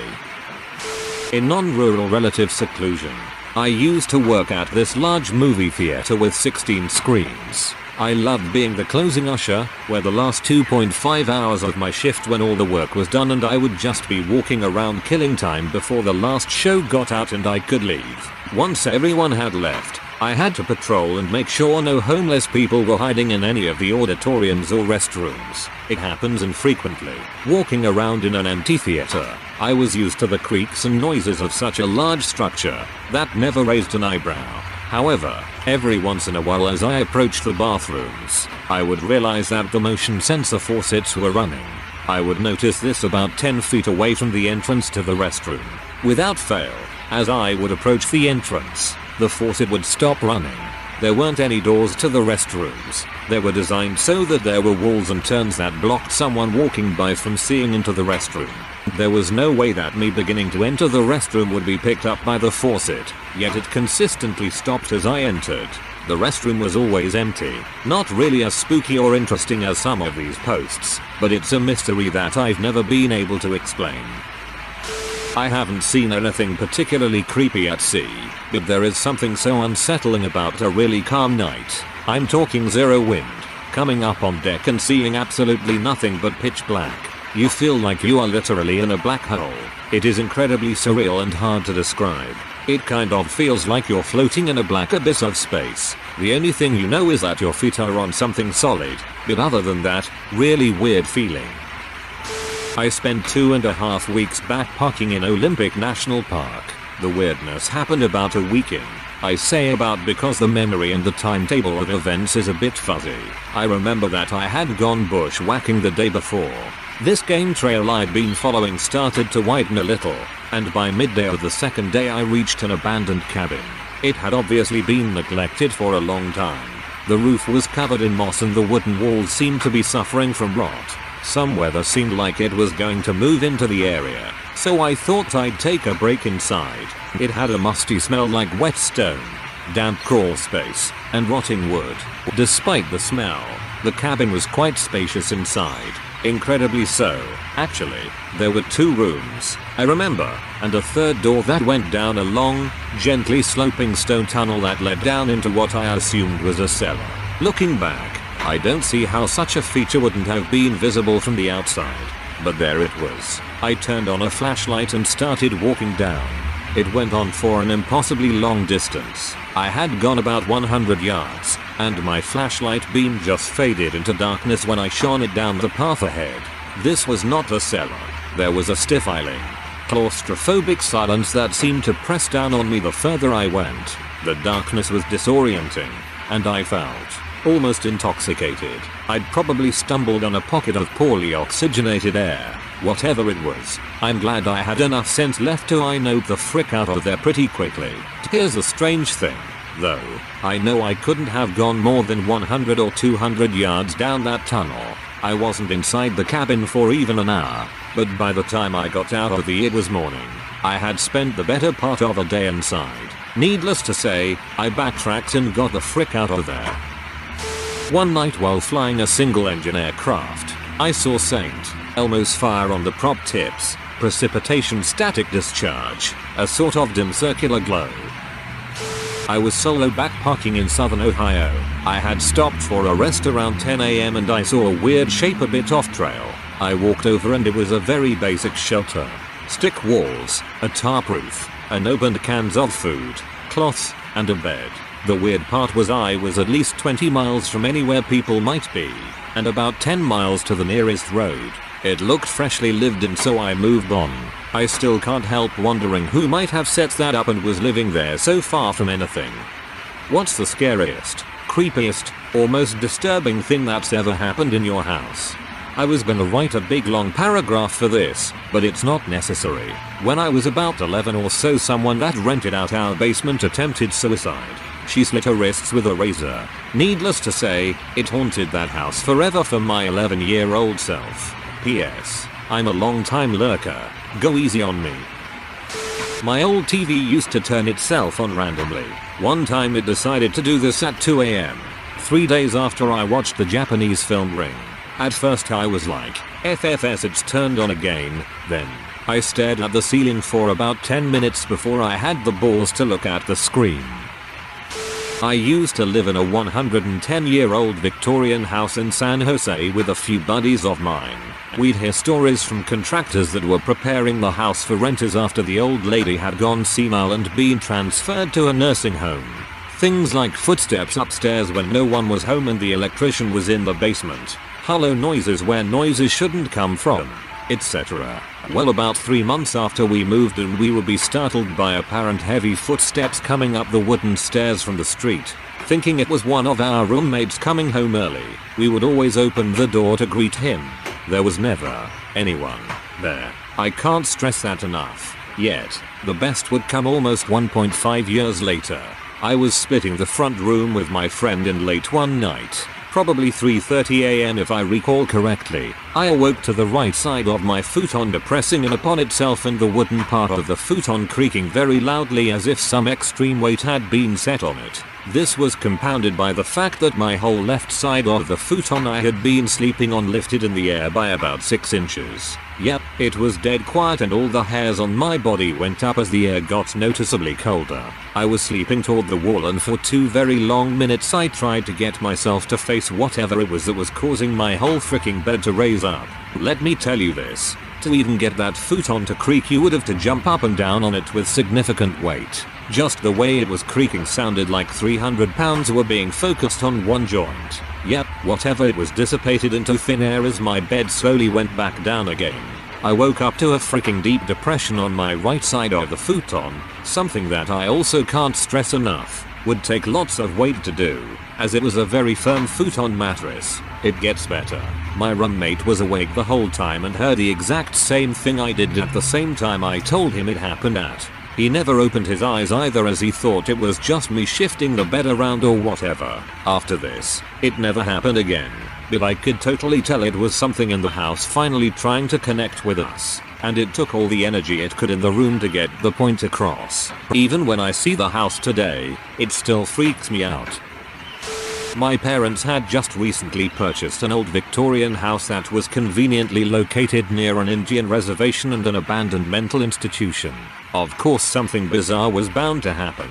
Anyway, I was about 8 and one day we discovered that one of the large decorative square patterns in my wall was actually a door to a small crawl space. When we opened it up, the only thing inside the room was a small kid's desk, a small chair, and a notepad of some sort on the desk, which looked empty of any writing.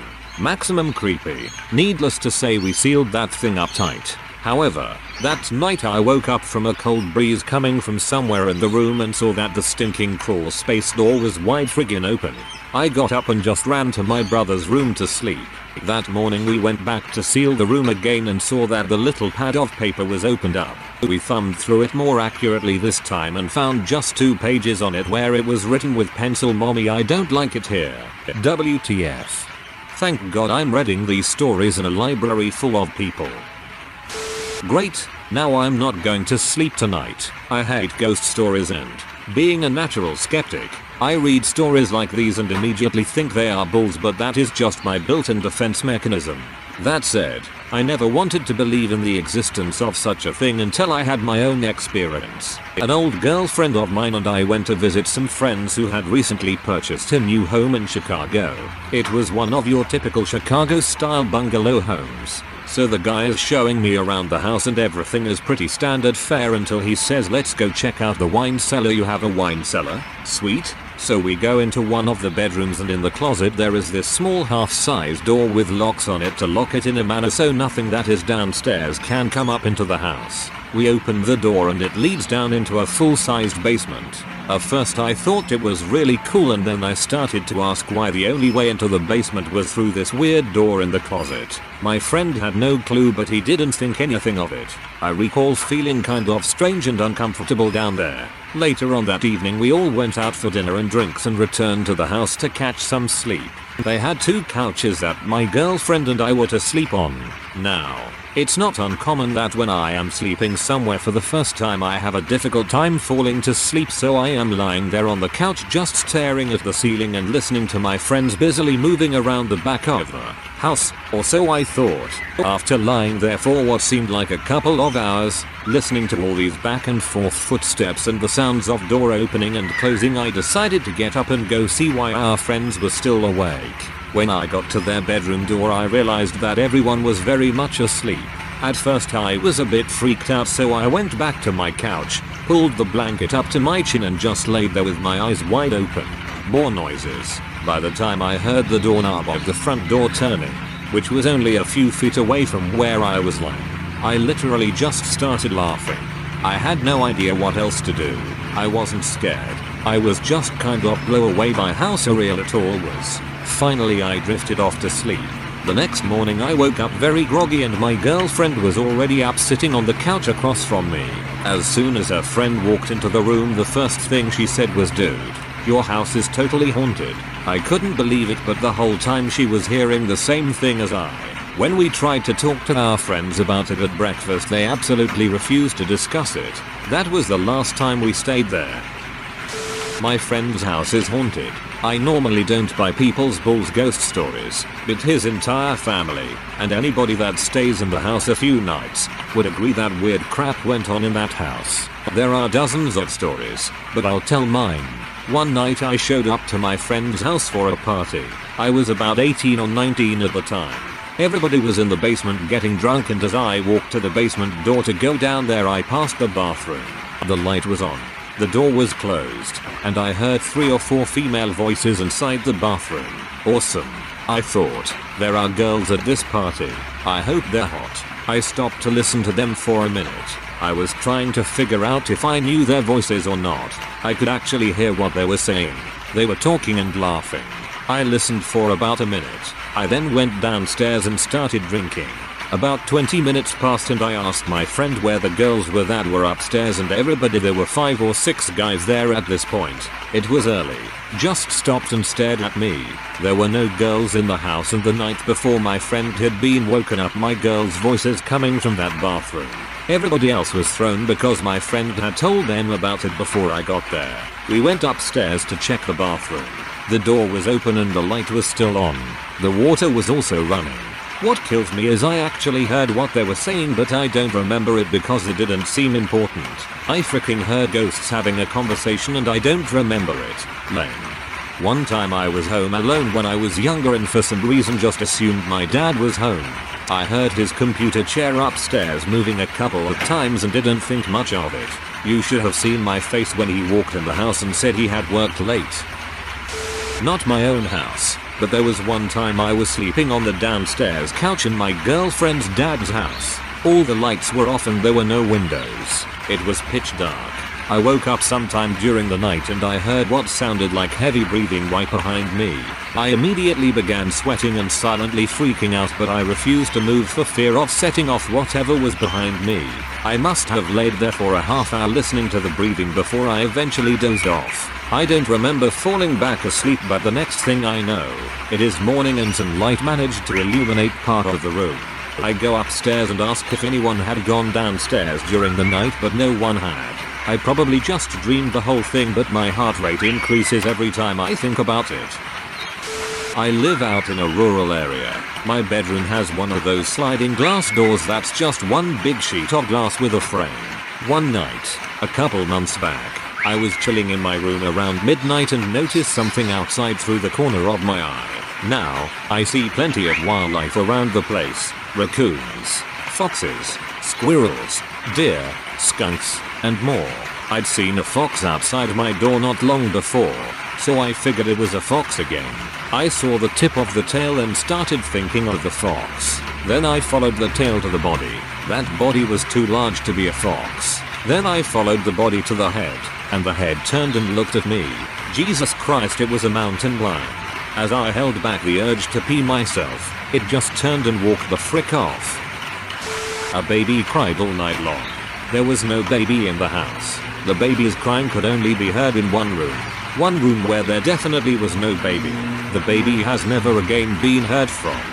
Well, obviously you haven't heard it since, because it's now dead from you not feeding it, you monster. A woman about 100 years or so ago burned to death in my attic after starting a fire with a lamp. A lot of the wood covering the attic is charred still. When I first came to look at the apartment I am living at now, the people that were moving out were the ones to show the apartment to us. There was no one from the building present. They were a real scumbag looking pair. The guy just says out of the blue that he was going to prison, and his wife could not afford the place anymore. More on that in a minute. So I don't think too much of it, and we move in a few weeks later. While talking to some of the neighbors, there are townhouses and 2 buildings in the same development. They asked me if I knew what happened in my apartment. I was like, no, and then they proceed to tell me that the dude that lived there was off to prison for raping some little girl in the apartment. WTF. That was information I did not need to know. The worst part is his wife got a new place on the first floor. right on the corner where all the kids would pass to take a shortcut to school. When this monster got out of jail, they let him move back in. Again, WTF. Who thought it would be a good idea to let a convicted pedophile move into a secluded place that had a ton of kids walk by all day? He did not last very long. Every time he was managed to leave his home, he was yelled at, hissed at, chased, threatened, etc. Still, that level of decision making is maybe the most disturbing of the whole story. Yeah man, like what the frick. At least he was harassed whenever he left the place. When I was 6 and my brother 4, we used to sleep in the same bed since we were both semi-scared of the dark. This one night there was a bad thunderstorm and we were both tucked away just after dark. After we had settled down with the usual giggles kids have at bedtime, we were both starting to drift off when we heard a girl's voice from outside calling, "Help me, help me." We both stood up on my bed and looked outside, and both to this day remember exactly what we saw. There was a little girl in a pure white dress, kinda incandescent, just standing there in our front yard looking at us. There was a flash of lightning and then she was gone. Man, even just writing this out makes my skin crawl. Definitely the largest unexplained paranormal encounter I've ever had or want to have. I woke up while it was still dark and saw what I thought was a human head sitting on my bookshelf. I freaked out and hid under the covers to protect myself. Turns out it was my Furby. I won't really say creepy, but definitely odd. So I am at home alone one day watching some daytime TV when my dog, then 9-month-old puppy, come trotting from my parents' room, tail between her legs, to me, makes a few laps around our coffee table, looks out one of our front windows, and comes back to me whining. She then goes down to the front door growling, the only time she has ever growled, and she is not 3 years old, comes back up, tail between her legs, and I am looking at her like WTF. About a minute later I hear what sounds like a baseball hit my front door. I go to the front door to check things out and no one is out there, so I walk around the house, nothing. I got back in, again, like WTF. A few minutes later my doorbell rings and instead of running down to the door to greet whoever it is, my dog runs, tail between legs, to my parents' room again. I opened the door and there are 2 Mormons there wanting to talk. IDK if any of it had to do with the other things, but I was baffled. TLDR. My dog has a Mormon scent and God punched my front door before they got there. Also my room is directly above the metal support beam of my house, in our garage, and I constantly hear something bang on it, probably a couple times a week. But it is always a single hit. No clue what it is, but it hasn't killed me yet, so what if? Oh boy, where to start? Our current rental is cursed by an insane homeless man who legitimately believes the house was bequeathed to him. We have a restraining order against him and there is a warrant out for his arrest. However, in the last 10 months he and all his friends, since he's been in jail creating fake legal documents with which to harass us, have 1. Left suspicious packages, 1. Stolen mail, 1. Left fake eviction notices and court summons with our names on it and threatening language, 1. Videotaped us receiving these fake documents, 1. Cancelled our water, gas, electric, internet, 1. Banged on our doors. It's definitely left me, being the man of the house, feeling anxious every night and losing sleep. Using a semi-throwaway to tell this story because my family doesn't really like me talking about it. I've got some other stories, but I'll be talking about them on my main account. Anyways, I don't really remember all of this, so I'm going a lot off of what my mom told me. I was probably 3 or 4 years old enough to where I can vaguely remember, but still too young to have been in kindergarten. I was living with my mother at the time, and her former boyfriend, my younger sister's father, and we had just moved into this townhouse. It was one of those half houses that you split with another person. It was a bit run down, and we didn't have any neighbors, but the place was pretty cheap and close to where my mom worked. It was a 1-level house, with a basement. There was a door in the kitchen that led to a narrow staircase that led down to the basement. However, there was really no need to go down into the basement, as the washing machine and dryer were both upstairs. The staircase also had this awful smell that sometimes seeped under the door and into the kitchen. As such, we didn't want to use the basement to store anything, and no one really bothered to venture down there. My mom and her boyfriend had checked it out before they decided to rent out the place, but that was about it. The floor was wet. Winter was just ending at this point, and there was this flimsy partition that split the basement in half. They just assumed it was to split the basement between both sections of the house, but it smelled so bad that my mom and her boyfriend didn't even want to bother with it. There was also a bunch of flies buzzing around the house, almost constantly. The more I think about it, the more I wonder why they even agreed to live in this place. Most days, the basement was ignored, but there were a lot of times where my mom would complain about being in the house alone because she felt like she was being watched. As the days grew warmer, there were times when the stench of the basement would seep up into the kitchen. Eventually, my mom's boyfriend decided to check it out. I remember him and my mom telling me to stay upstairs, but I got curious, so I just followed them down anyway.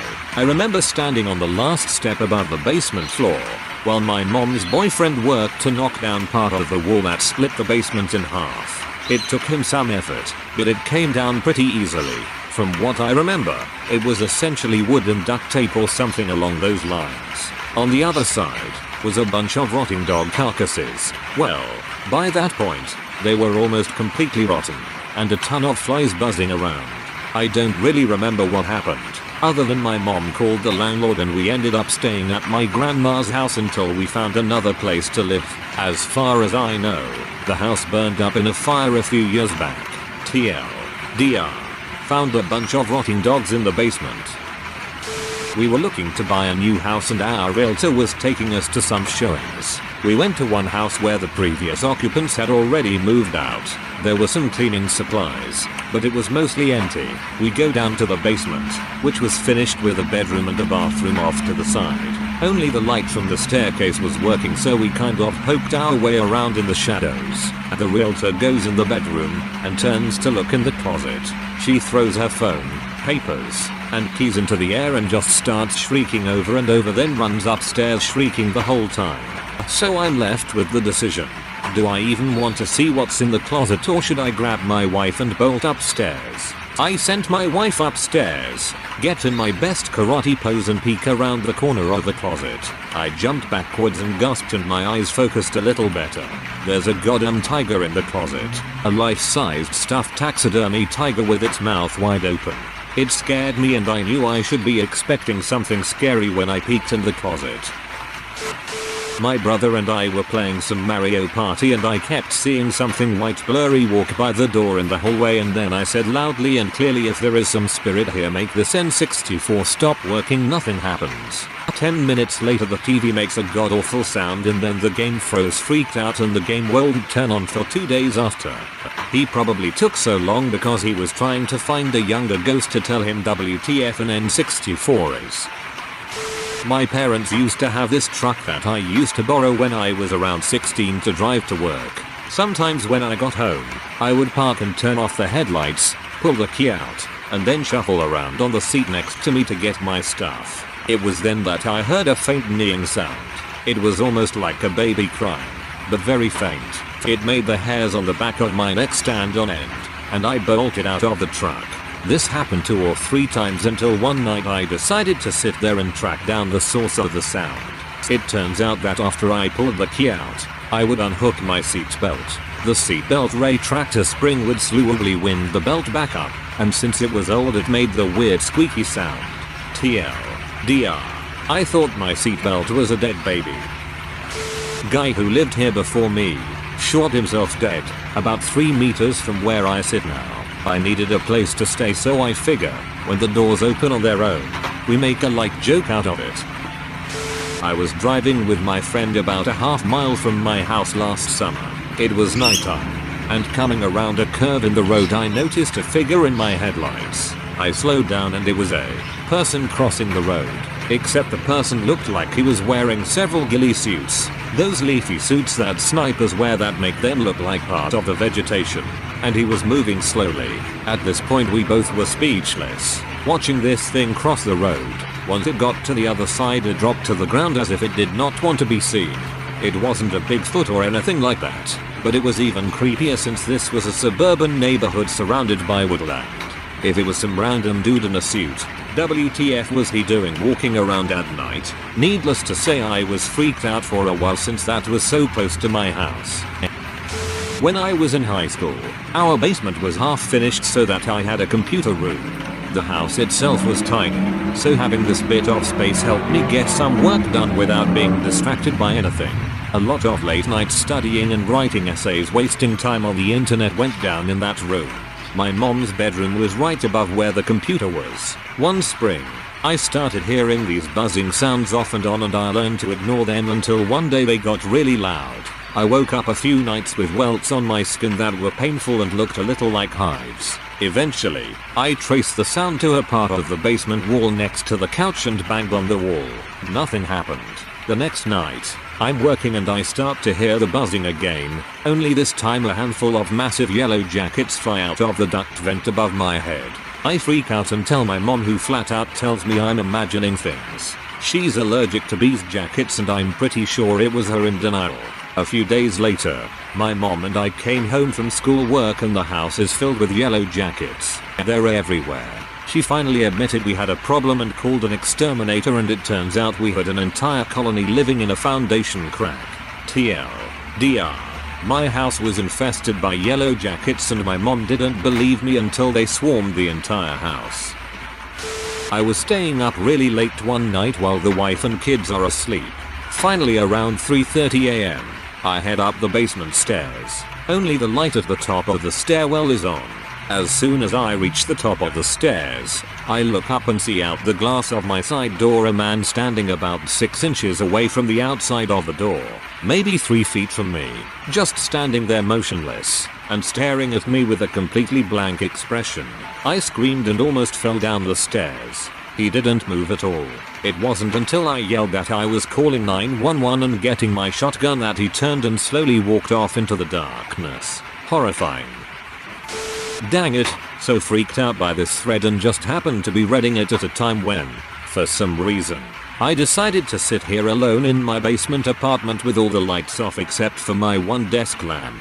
I'm in a position right now, lying on my back with my knees bent, a blanket over my legs and laptop in my lap. I can't see the rest of my room right now much past the end of my bed, and I just heard a loud click on the other side of the room. And I'm actually too scared to freaking look.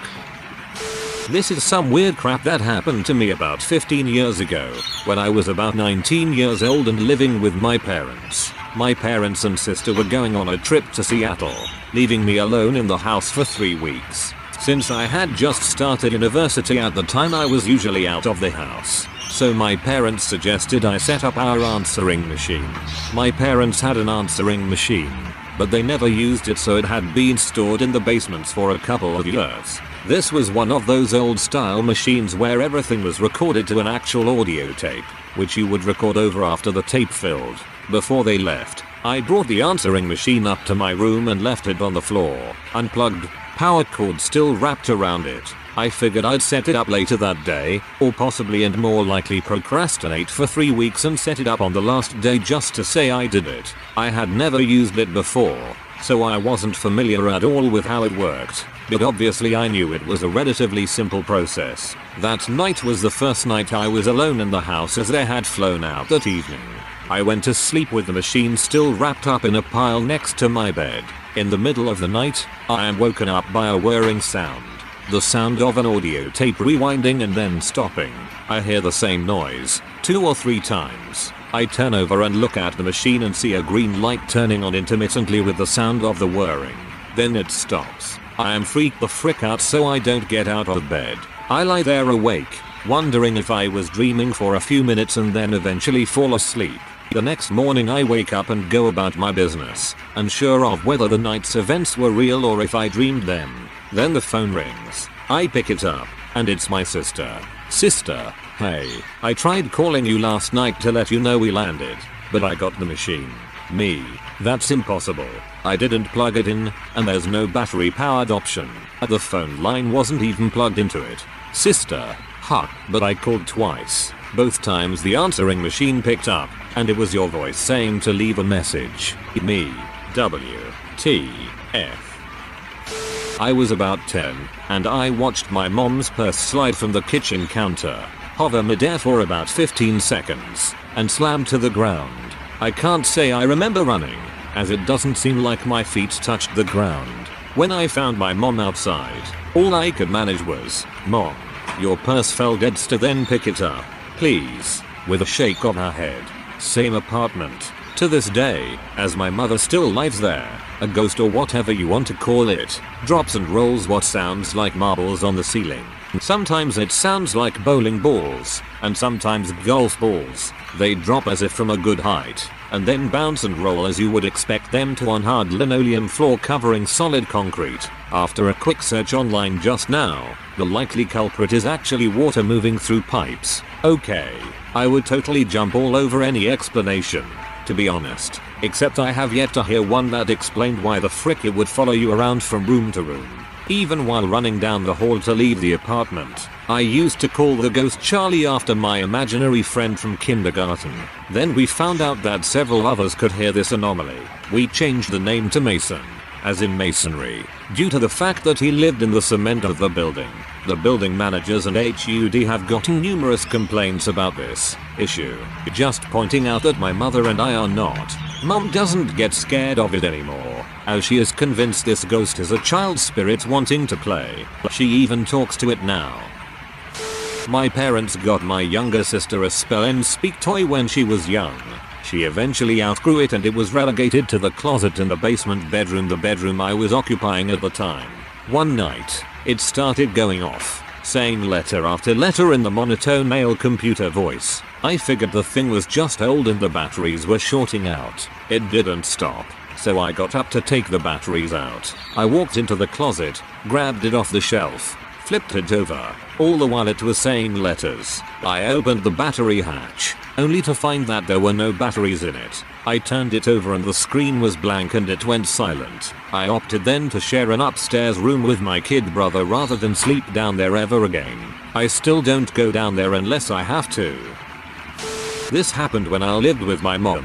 She still lives in the house, and other people have had strange things happen to them while I was living there and after I left. I will list them because there are a lot. I was once in one of those half awake half asleep modes and heard someone whisper loudly, if there is such a thing, kind of hard to explain, into my ear, my name. I moved out over 4 years ago and was recently talking to my brother's girlfriend and she mentioned how she was laying in bed and had heard her name whispered, and when she had mentioned it to my brother, he had heard his name on a different occasion. I asked her if she had ever had that happen to her before and she said she hadn't, and I know I haven't. So that was kind of weird. I had moved out of my mom's house and into my own apartment. She was living there with my stepfather. He had to go into work very late at night. So she calls me and we talk for a while. Then I hang up and go to bed. She does some other stuff around the house and then decides to call my stepdad. She looks high and low for the cordless phone and can't find it anywhere. She does the beep paging thing for the handheld and still can't find it, and she doesn't hear it. She has always been creeped out by the house and didn't want to be alone, so she went to my aunt's house for a while. She came back home, walked into the kitchen, turned on the light, and sure enough the phone was sitting on the kitchen table, where she had checked before and it hadn't been turned on. The screen was turned on like someone had just pressed the talk button. Another time she was home alone, late at night, watching TV. We have these shelf type things that line the steps going down into the basement where you can store a few things. We kept tools and paper towels and flashlights on them. For no reason at all, the big, heavy toolbox goes crashing down the steps. The toolbox was resting flat on the shelf and no one was running around, so it's not like vibrations sent it tumbling down. On several occasions I have seen a dark shadow type thing floating around my bed. I normally just wrote it off to me being tired and my mind not focusing or whatever, but one night my boyfriend saw it too. We were lying in bed and I saw it on the ceiling. He says, "Do you see that too?" Well, that freaked me out and I moved out shortly after that. There have been other things that have happened in that house that we can't explain, but the only time I really am 100% sure I saw something that I could say was a ghost didn't happen at my house. It happened in Harper's Ferry, WV. In college I swapped leases with some friends because my roommates were moving out of the apartment and they were looking to get out of the big house they were living in and get out on their own. Anyways, I had partied at this house a few times in the past, and it was the oldest house in the neighborhood and was actually an old farmhouse. A little backstory. When the group first moved in 2 years prior, they were looking around in the attic and found a creepy picture of an old couple and were going to throw it away but decided it was best to just turn it around and hide it in the corner. Anyways, so my room was the only one with access to the attic. There was the closet, with attic access, a large room I used as living room, and then a smaller room I used as my bedroom. So one night after a night of mild drinking, I start to hear these voices. I don't remember the exact words, but it was an elderly couple arguing. The man was very aggressive sounding and commenting on how he wanted to go after him. The woman was very calm and peaceful and was trying to calm the man down, saying he isn't hurting us, let him be, he is fine. This was in a half sleep stupor, and when I rolled over I could barely make out the image of an elderly couple that had clothes similar to that of the painting stored in the attic. Anyways, that was the only time they ever bothered me. I work in a supposedly haunted building now and am one of few to have not experienced any of the paranormal activity. I work in a supposedly haunted building now and am one of few to have not experienced any of the paranormal activity. The elderly couple have marked you as theirs. Beware. Serious, people who listen to emergency radio scanners, what is the creepiest pandemonious thing that you've heard over the airwaves? I was fascinated with scanners when I was in my early teens. One night, back when you could pick up any cell phone call within miles, as they were analog and unencrypted in the 900 MHz band, I was scanning through the 900 MHz band and my scanner stopped on an unused frequency. All I heard was, "And then I'll bring the Rottweiler in and let him frick you." How'd you like that? It was kinda shocking to my 13-year-old self. I think I switched frequencies when I heard that. Now I wonder what else was said. When we had the Waldo Canyon fires here in Colorado, a buddy of mine sent me a link to a scanner broadcast keyed in on the firefighters. They entered a house that was about to go up in flames and found a woman dead in a bathtub, and then left because the house was about to go up. It was really straightforward, like, yep, lady's dead, let's go. What a hellish situation to be that calm in. If I remember correctly, I thought it was only one elderly couple who died in that fire as they didn't want to leave their house or something like that. I evacuated with my mom while the fire was rolling down the hill toward our apartment about 600 feet behind and could see the flames clear as day. I worked at an for a while, so the scanner was always on. One night the ambulance was responding to a call about a young man that was unresponsive and the mom was doing CPR. A couple of minutes later it came in that it was attempted suicide, and then when they arrived they called for a coroner and could hear the family screaming and crying in the background. Right after that we get a call and it's our co-worker. Her son had hung himself with a belt in a closet and tried to resuscitate him and she was hysterical. Truly heartbreaking. Some years ago our fire chief was the first responder to a call that turned out to be his son having died choking himself for pleasure. I can't imagine you ever really recover from that. Heard a man saying, hey shush, quiet, you're not getting out, shush, you're not leaving, you're mine. I live in rural Pennsylvania by a large patch of woods. He was hunting in the woods and was talking to himself while aiming. Grew up in a remote area where police were hours away, so we all listened to scanners and would rush to help as a community until police got there. A neighbor called in a motorcycle accident up the street from our house at a bad curve where there had been lots of accidents over the years. My dad would often take us along to help. We rushed out knowing an ambulance is usually at least 45 minutes away. We pulled up to the motorcycle and a guy laying in the ditch. I knew something was different because dad told me to stay in the car. It was his best friend. He was dead. It was one of the few times in my life I saw dad cry. Not sure if I made it in time, but I am a radio officer in the Coast Guard. Kind of half 911 operator, half air traffic controller. I've heard lots of chilling calls. People drop dead on deck and try to get resuscitated. People whose vessels are going down and they know they won't be around long and give you messages to families, etc. One of the worst, a fella was on a fishing boat with his pal. It was really early in the morning, and he was cruising along. Well, the guy must have been turned to the back of the boat while his buddy was in the back messing around with some gear. He didn't notice a sandbar and hit it hard. His friend was thrown from the back into the wheelhouse and bashed his head. The guy called in while doing CPR, and his friend was clearly dead from the description, but he just kept going. Crap like that can keep you up at night. When you switch from bicycles and cars to anything else, the training wheels come off. You really have to be dang careful driving big trucks, boating in the open ocean, etc. At least I have enough experience to know when I don't have enough experience. I am glad USCG is out there. I have heard some nasty situations on channel 16 before with sinking vessels. I'm a cop, so listening to a police radio is something I obviously do all day, every day. Car crashes, house break-ins, assaults. Those are all routine. The calls that send chills up my spine are actually the silent ones. When you hear a radio squelch, and maybe one or two words from another officer, fight or gun and then silence, then there's just dead air, and everyone stops what they're doing while dispatch tries to figure out who it was, and where they are. As a dispatcher and Leo's spouse, those silent calls are the absolute worst. Our officer assist tones are haunting. My dad was a volunteer firefighter, so we always had the scanner on.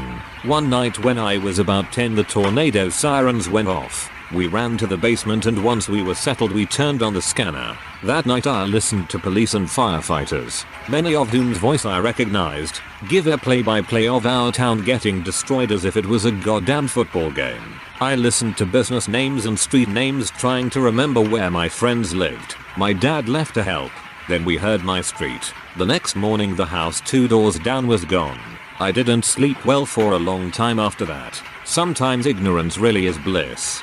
Sometimes I wonder what the people who had home bunkers to be used in the case of a nuclear event would have experienced when they came out. No one really knew who had a bunker. Even today no one knows how many backyard bunkers there are.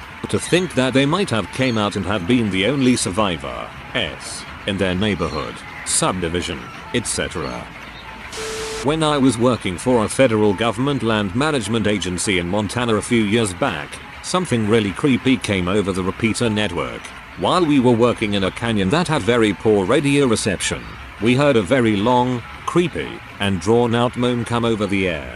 This was followed by a very weak, in both reception and tone, "Help me," in a woman's voice. All of us freaked the frick out. These weak cries for help kept repeating low guttural, "Help me," on until dispatch finally stepped in and said, "This is a federal emergency network. Unless you have an emergency, get off this channel." This was followed by another plea for help, then a gunshot and screaming. Turns out 2 local crazies were out four-wheeling, going straight up steep embankments, when the ATV flipped backwards, pinning the man under the ATV. Both of them being high on some substance, they started freaking out. The man, being perfectly fine, except for being pinned by the leg and high, started to hallucinate that he was bleeding out, pulled out his handgun and shot himself to make it quicker. Because they were four-wheeling so far back in the sticks, a helicopter was needed to retrieve the body. Must have been on some heavy crap to even contemplate shooting himself. God dang. I work for a newspaper, and we have a scanner in the newsroom. I used to work the overnight shift, alone, so I was responsible for keeping an ear out for stuff going on. Luckily, it's a pretty small town, so it's pretty quiet at night. One night, I heard a cop responding to a suspicious group of people in a park. Then, dead air, which wasn't entirely unusual. I heard the call in, moments later, from the officer coming in to back him up when she found him shot in the head, near death. I listened as the other officers searched desperately for the man who shot him. It was so scary hearing how desperate, helpless, and furious those officers sounded. That was several years ago now, and I will never forget it. I always wanted to go into law enforcement as my grandfather was a chief of police, so I had a pro model scanner that I listened to as often as most listened to their favorite FM radio station.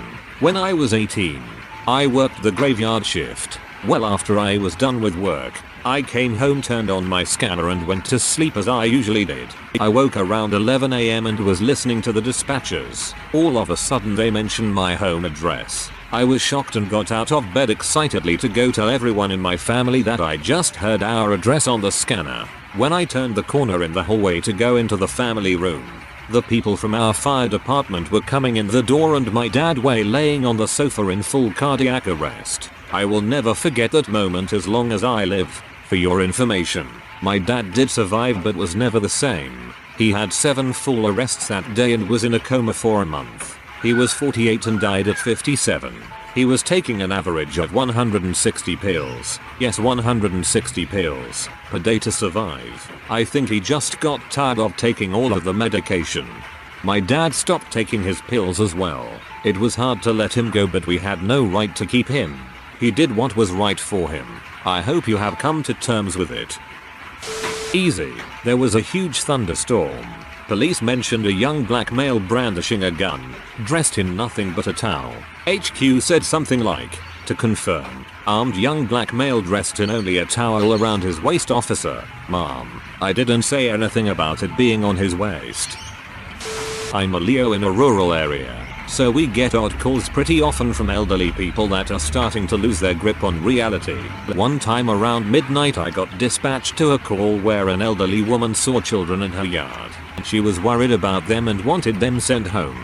On the way there she's still on the phone with dispatch describing them and where they are in her yard. I get to her house, a lightly wooded area on a rural road about 100 yards off the road, no yard lights or anything. There aren't any children in the yard so I knock on her door. She invites me in and starts telling me about the kids. She points to a window that peers out into the darkness and says there was a little girl standing there staring at her. The little girl smiled, gave a wave and walked away from the window. The woman knew she was still there because she could still hear the little girl giggling. I went back to my car and left. We get calls like this all the time that the person is going crazy. Mental illness, old age, drugs, etc. But they are so serious it almost makes you believe. My time to shine. My then girlfriend, now wife, worked the same city 911 system as paramedic. She worked days, I worked nights. She had finished her shift and went home. We lived together. I was working overnight. Around 3 in the morning, I heard dispatch send a unit to our address for a shooting. A lot of times these are unfounded but I was still freaking out. The unit was operating on a different band, different radio bands for different parts of the city, so my partner and I switched to that band to listen. We heard it was a confirmed death from a gunshot wound.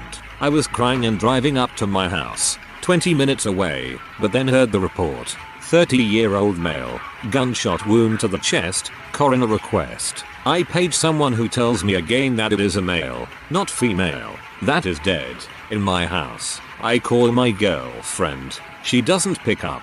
For some reason I log on to Facebook and see a picture she uploaded of her and her niece at her brother's house. I totally forgot she was babysitting that night. Still didn't answer who the heck was in our house. Turns out 2 men broke into our house and one shot the other. I was scared thinking what if my girlfriend had been home. But the neighbor saw the 2 men sitting in a car across the street for a few hours, most likely waiting until she left. This was the worst thing to hear over the radio, and such a relief in the end. Turns out 2 men broke into our house and one shot the other. Alright Jimmy, you go upstairs, I'll go downstairs. Forget your partner is upstairs, get spooked and shoot him. I've always wondered if this happens. Late to the thread, but the most heart-wrenching thing for me is final turnouts. When I was with fire rescue, one of our firefighters from our station was killed. At the service, we had our radio, and they do a final turnout for your station along with his badge number. 14 years later and I still tear up thinking about it. Yeah, final tones can be haunting, especially when you're standing at full salute for your rescue squad's newest volunteer at their funeral and you hear it echo over a dozen radios at once. I wouldn't say creepy, as much as funny, and yes it did cause a bit of pandemonium. I've stated in another Scariest that I'm a model railroader. Well, I'm also a rail fan.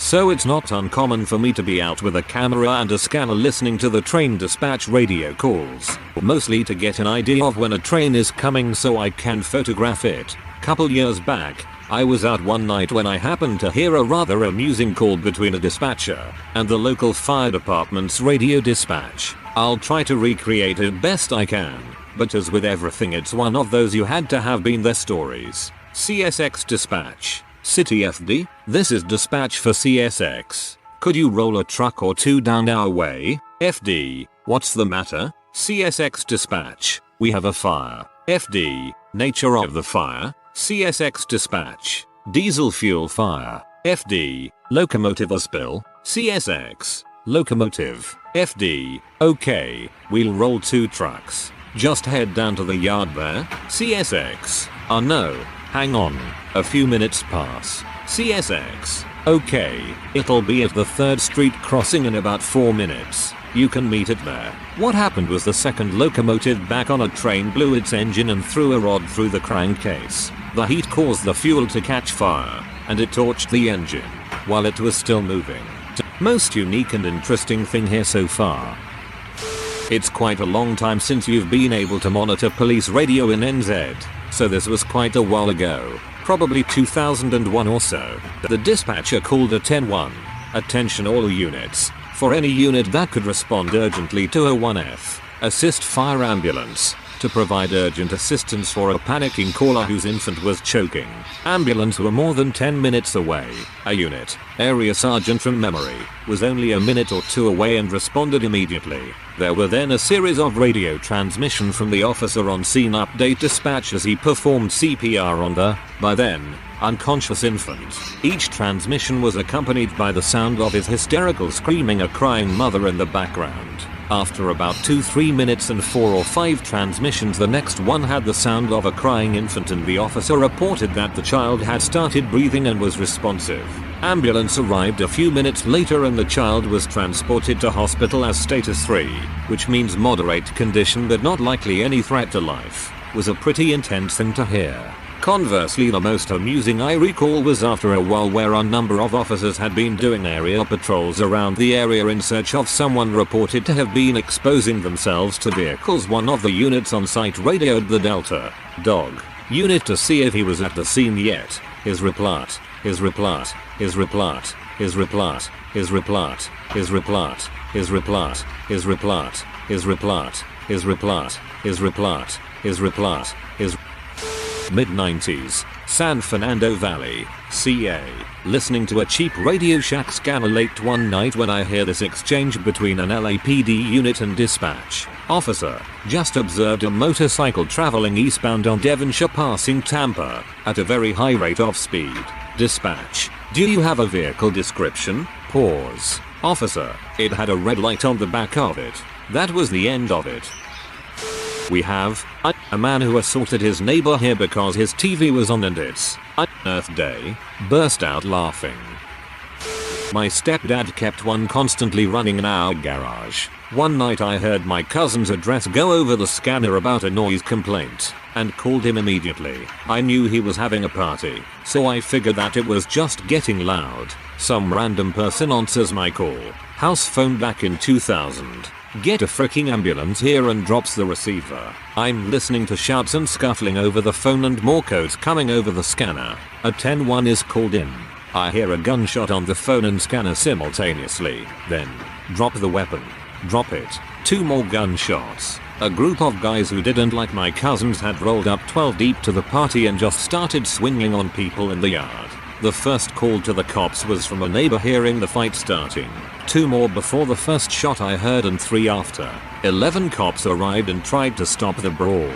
2 were injured. 1 seriously from some idiot who threw a chunk of concrete. The first shot I'd heard was from a girl who pulled her handgun, shot at one of the thugs, and accidentally hit another girl in the stomach. Everyone survived, but dang was that crazy to hear. That's just a grade A clusterfuck. The most troubling thing I hear is the police not responding to things. I live in a small town that doesn't have full-time local cops. The 911 dispatcher comes on and reports some incident on some street. A few minutes pass, They make the same call out again, more time passes, then somebody else comes on and reports that no officers are currently on duty. So then they call for the state police, and they'll respond as much as an hour later. And then there are some places where they won't go even if there is an officer on duty. They just don't respond and eventually pass that to the state cops. Where I live, you're just on your own when there are no local police officers on duty. I used to be a park ranger for a top 1% affluent town and we carried police radios. I thought the summer was going to bring wild and exciting communications. These two events were most notable. Domestic abuse incident between a daughter and her mother. One hit the other like once and there was a lot of yelling and temper tantrum behavior. Report of a white male walking down the street with a backpack and long hair. I crap you not. They sent police to question someone for walking down the street without a suit or polo shirt and having hair like Jon Snow. When I was about 14, I discovered the scanner that my mom had could pick up cordless phone calls. I'd spend hours eavesdropping on neighbors, even after my mom told me multiple times to stop. I got addicted to it, even though most of it was boring. I did hear a single mom down the street get talked into leave her young child home alone to go hook up with a guy across town. But the one that freaked me out was the neighbor across the street. Him and his girlfriend argued on the phone for a couple of hours one night. Toward the end of it, she broke up with him. He was crushed and was in tears. After much unsuccessful begging by him, she finally hung up. A couple of minutes later, he calls her back and says, "I just want you to hear this." I then hear, both through the scanner and through my bedroom window, a shotgun go off. I was scared shitless. I had just witnessed a suicide. I wasn't sure what to do. Part of me wanted to go tell my mom what I had just heard, but I also knew that I'd get in trouble. After what seemed like a lifetime, it was only about 20 minutes. A cop car showed up at the guy's house. They were in there for about a half hour before leaving. No ambulance or anything. I was so confused. A short while later, the girl calls the guy and starts to yell at him for being such an idiot. From what I could gather, he had just pointed the shotgun out his back door and pulled the trigger. That was the end of my eavesdropping. Whoa, that's one seriously emotionally manipulative, but she was right to leave him. I'm in law enforcement, in Charleston. As stupid as the radio got recently after the AIM church shooting, the one that sticks out to me is from a little under a year ago. A deputy sheriff was shot while responding to a noise complaint. The shooter simply fired rounds through the door of his apartment when the deputies arrived. Joe, the deputy who was first hit, wound up dying from his wounds, while his trainee was dragging a veteran deputy away from the line of fire. Then the call came out that one of the medics had a heart attack and died. It was a mess on the radio, and a heck of a way for that trainee to be introduced to the reality of law enforcement. Joe was a good cop, and a great guy. Everyone in Charleston law enforcement, all the way up to feds, felt his loss. Dang. This one was sad. I live in Texas, about 100 miles inland. There was a huge hurricane heading for the coast, and even this far inland, we were told to be prepared. I remember my dad and I decided to go to Hub a few hours before the storm was supposed to hit, just to get a box of instant pudding mix, and the store was complete chaos. Well, all the warnings were pretty much pointless. We didn't get a drop of rain, but we did get a shitload of wind. My mom and I were downstairs listening to the scanner. My dad was in the kitchen making pudding, and my brother and sister were upstairs sleeping. The wind was causing power lines to go down, knocking out power to parts of the county. Every once in a while, we'd hear a routine police call. Then we heard the call. An ambulance was requested at such and such address for a tree that had fallen on a young teen male. My mom got a concerned look on her face and grabbed the phone book. She flipped to a page and told me, "That address is the last name's house. So and so last name was my brother's best friend, and he was the only boy his age living at the house." We continued listening to the scanner, and dispatch called back and said, "You can go ahead and send the ambulance, but you also need to send the JP." My mom told me I needed to go upstairs and wake up my brother. I did, and I brought him downstairs. My mom had to explain to my brother that we had just heard his best friend died over the scanner. this probably isn't quite what OP is looking for, but I'll post it anyway. During the riots protests in Baltimore City following the death of Freddie Gray while in police custody, I started listening to the police scanner while at my office. I live and work in Baltimore and my office is not far from where the epicenter of protests and eventually violence broke out. A call came across the scanner. Officer, male number 1 wearing a suit has a semi-automatic pistol on his hip. Looking for him now. Captain or dispatch? Not sure. Question him and check is it. Find out what he's doing. Officer, he says he's Anderson Cooper security detail. He's got credentials and license to carry. Not really creepy, but a few years back, my friends and I decided to drive down to the local park to hang out by the lake that is there. I should probably mention that it was nighttime and the park closes at dusk. Problem was, during the winter, they put a log and some jersey barriers in front of the entrance to the parking lot where you gain access to the lake, to discourage people from doing donuts in the snow. My friend's car was small enough to squeak by, but my car had to remain on the other side. As we are sitting there, we decide to turn on a police scanner app for funsies. All of a sudden, we hear over the airwaves 2 unidentified cars parked at Hutchinson Park. We all exclaimed "oh crap" and proceeded to back out and split up between the 2 cars. Sure enough, there was someone parked about 30 feet from my car with one of those store-bought blue siren lights. We managed to escape before any real cops arrived. Thank goodness for scanner apps. I lived in a boring, semi-rural town growing up. My dad worked nights. On Friday nights, my stepmom would order pizza before the pizza place stopped delivering to our address. Funny story. And we'd listen to the police scanner. There was barely anything else to do in this town, so the scanner was great entertainment. So one Friday, we're chowing down on some pizza and listening to the scanner and they keep reporting something like bear on the loose in our neighborhood. The dispatcher said something about it being a possible prank call, and the calls kept coming. After a while of this, the dogs start barking, and we hear a rustling and scratching sound on the back porch of our trailer. I turn on the porch light and look out the window. It was a freaking black bear. My stepmom calls the police. The dispatcher gave her attitude, thinking it was a prank call. I let the dogs in the front door and we got the shotgun and waited. Eventually the bear wandered off. It was funny because no one had ever seen a bear in our area. Most exciting thing that ever happened in our little town. TLDR. Bear tried to break into our house. Dispatcher thought there was a rash of prank calls about a bear in our neighborhood. When I was about 10 I had a couple of walkie-talkies. Now I didn't have any just cheap butt walkie-talkies. I had my parents that they would use for hiking or camping so that if they ever got lost they could reach pretty far and you could hear other frequencies broadcast on these. Well, one time I was scanning with one of them and a guy started picking up.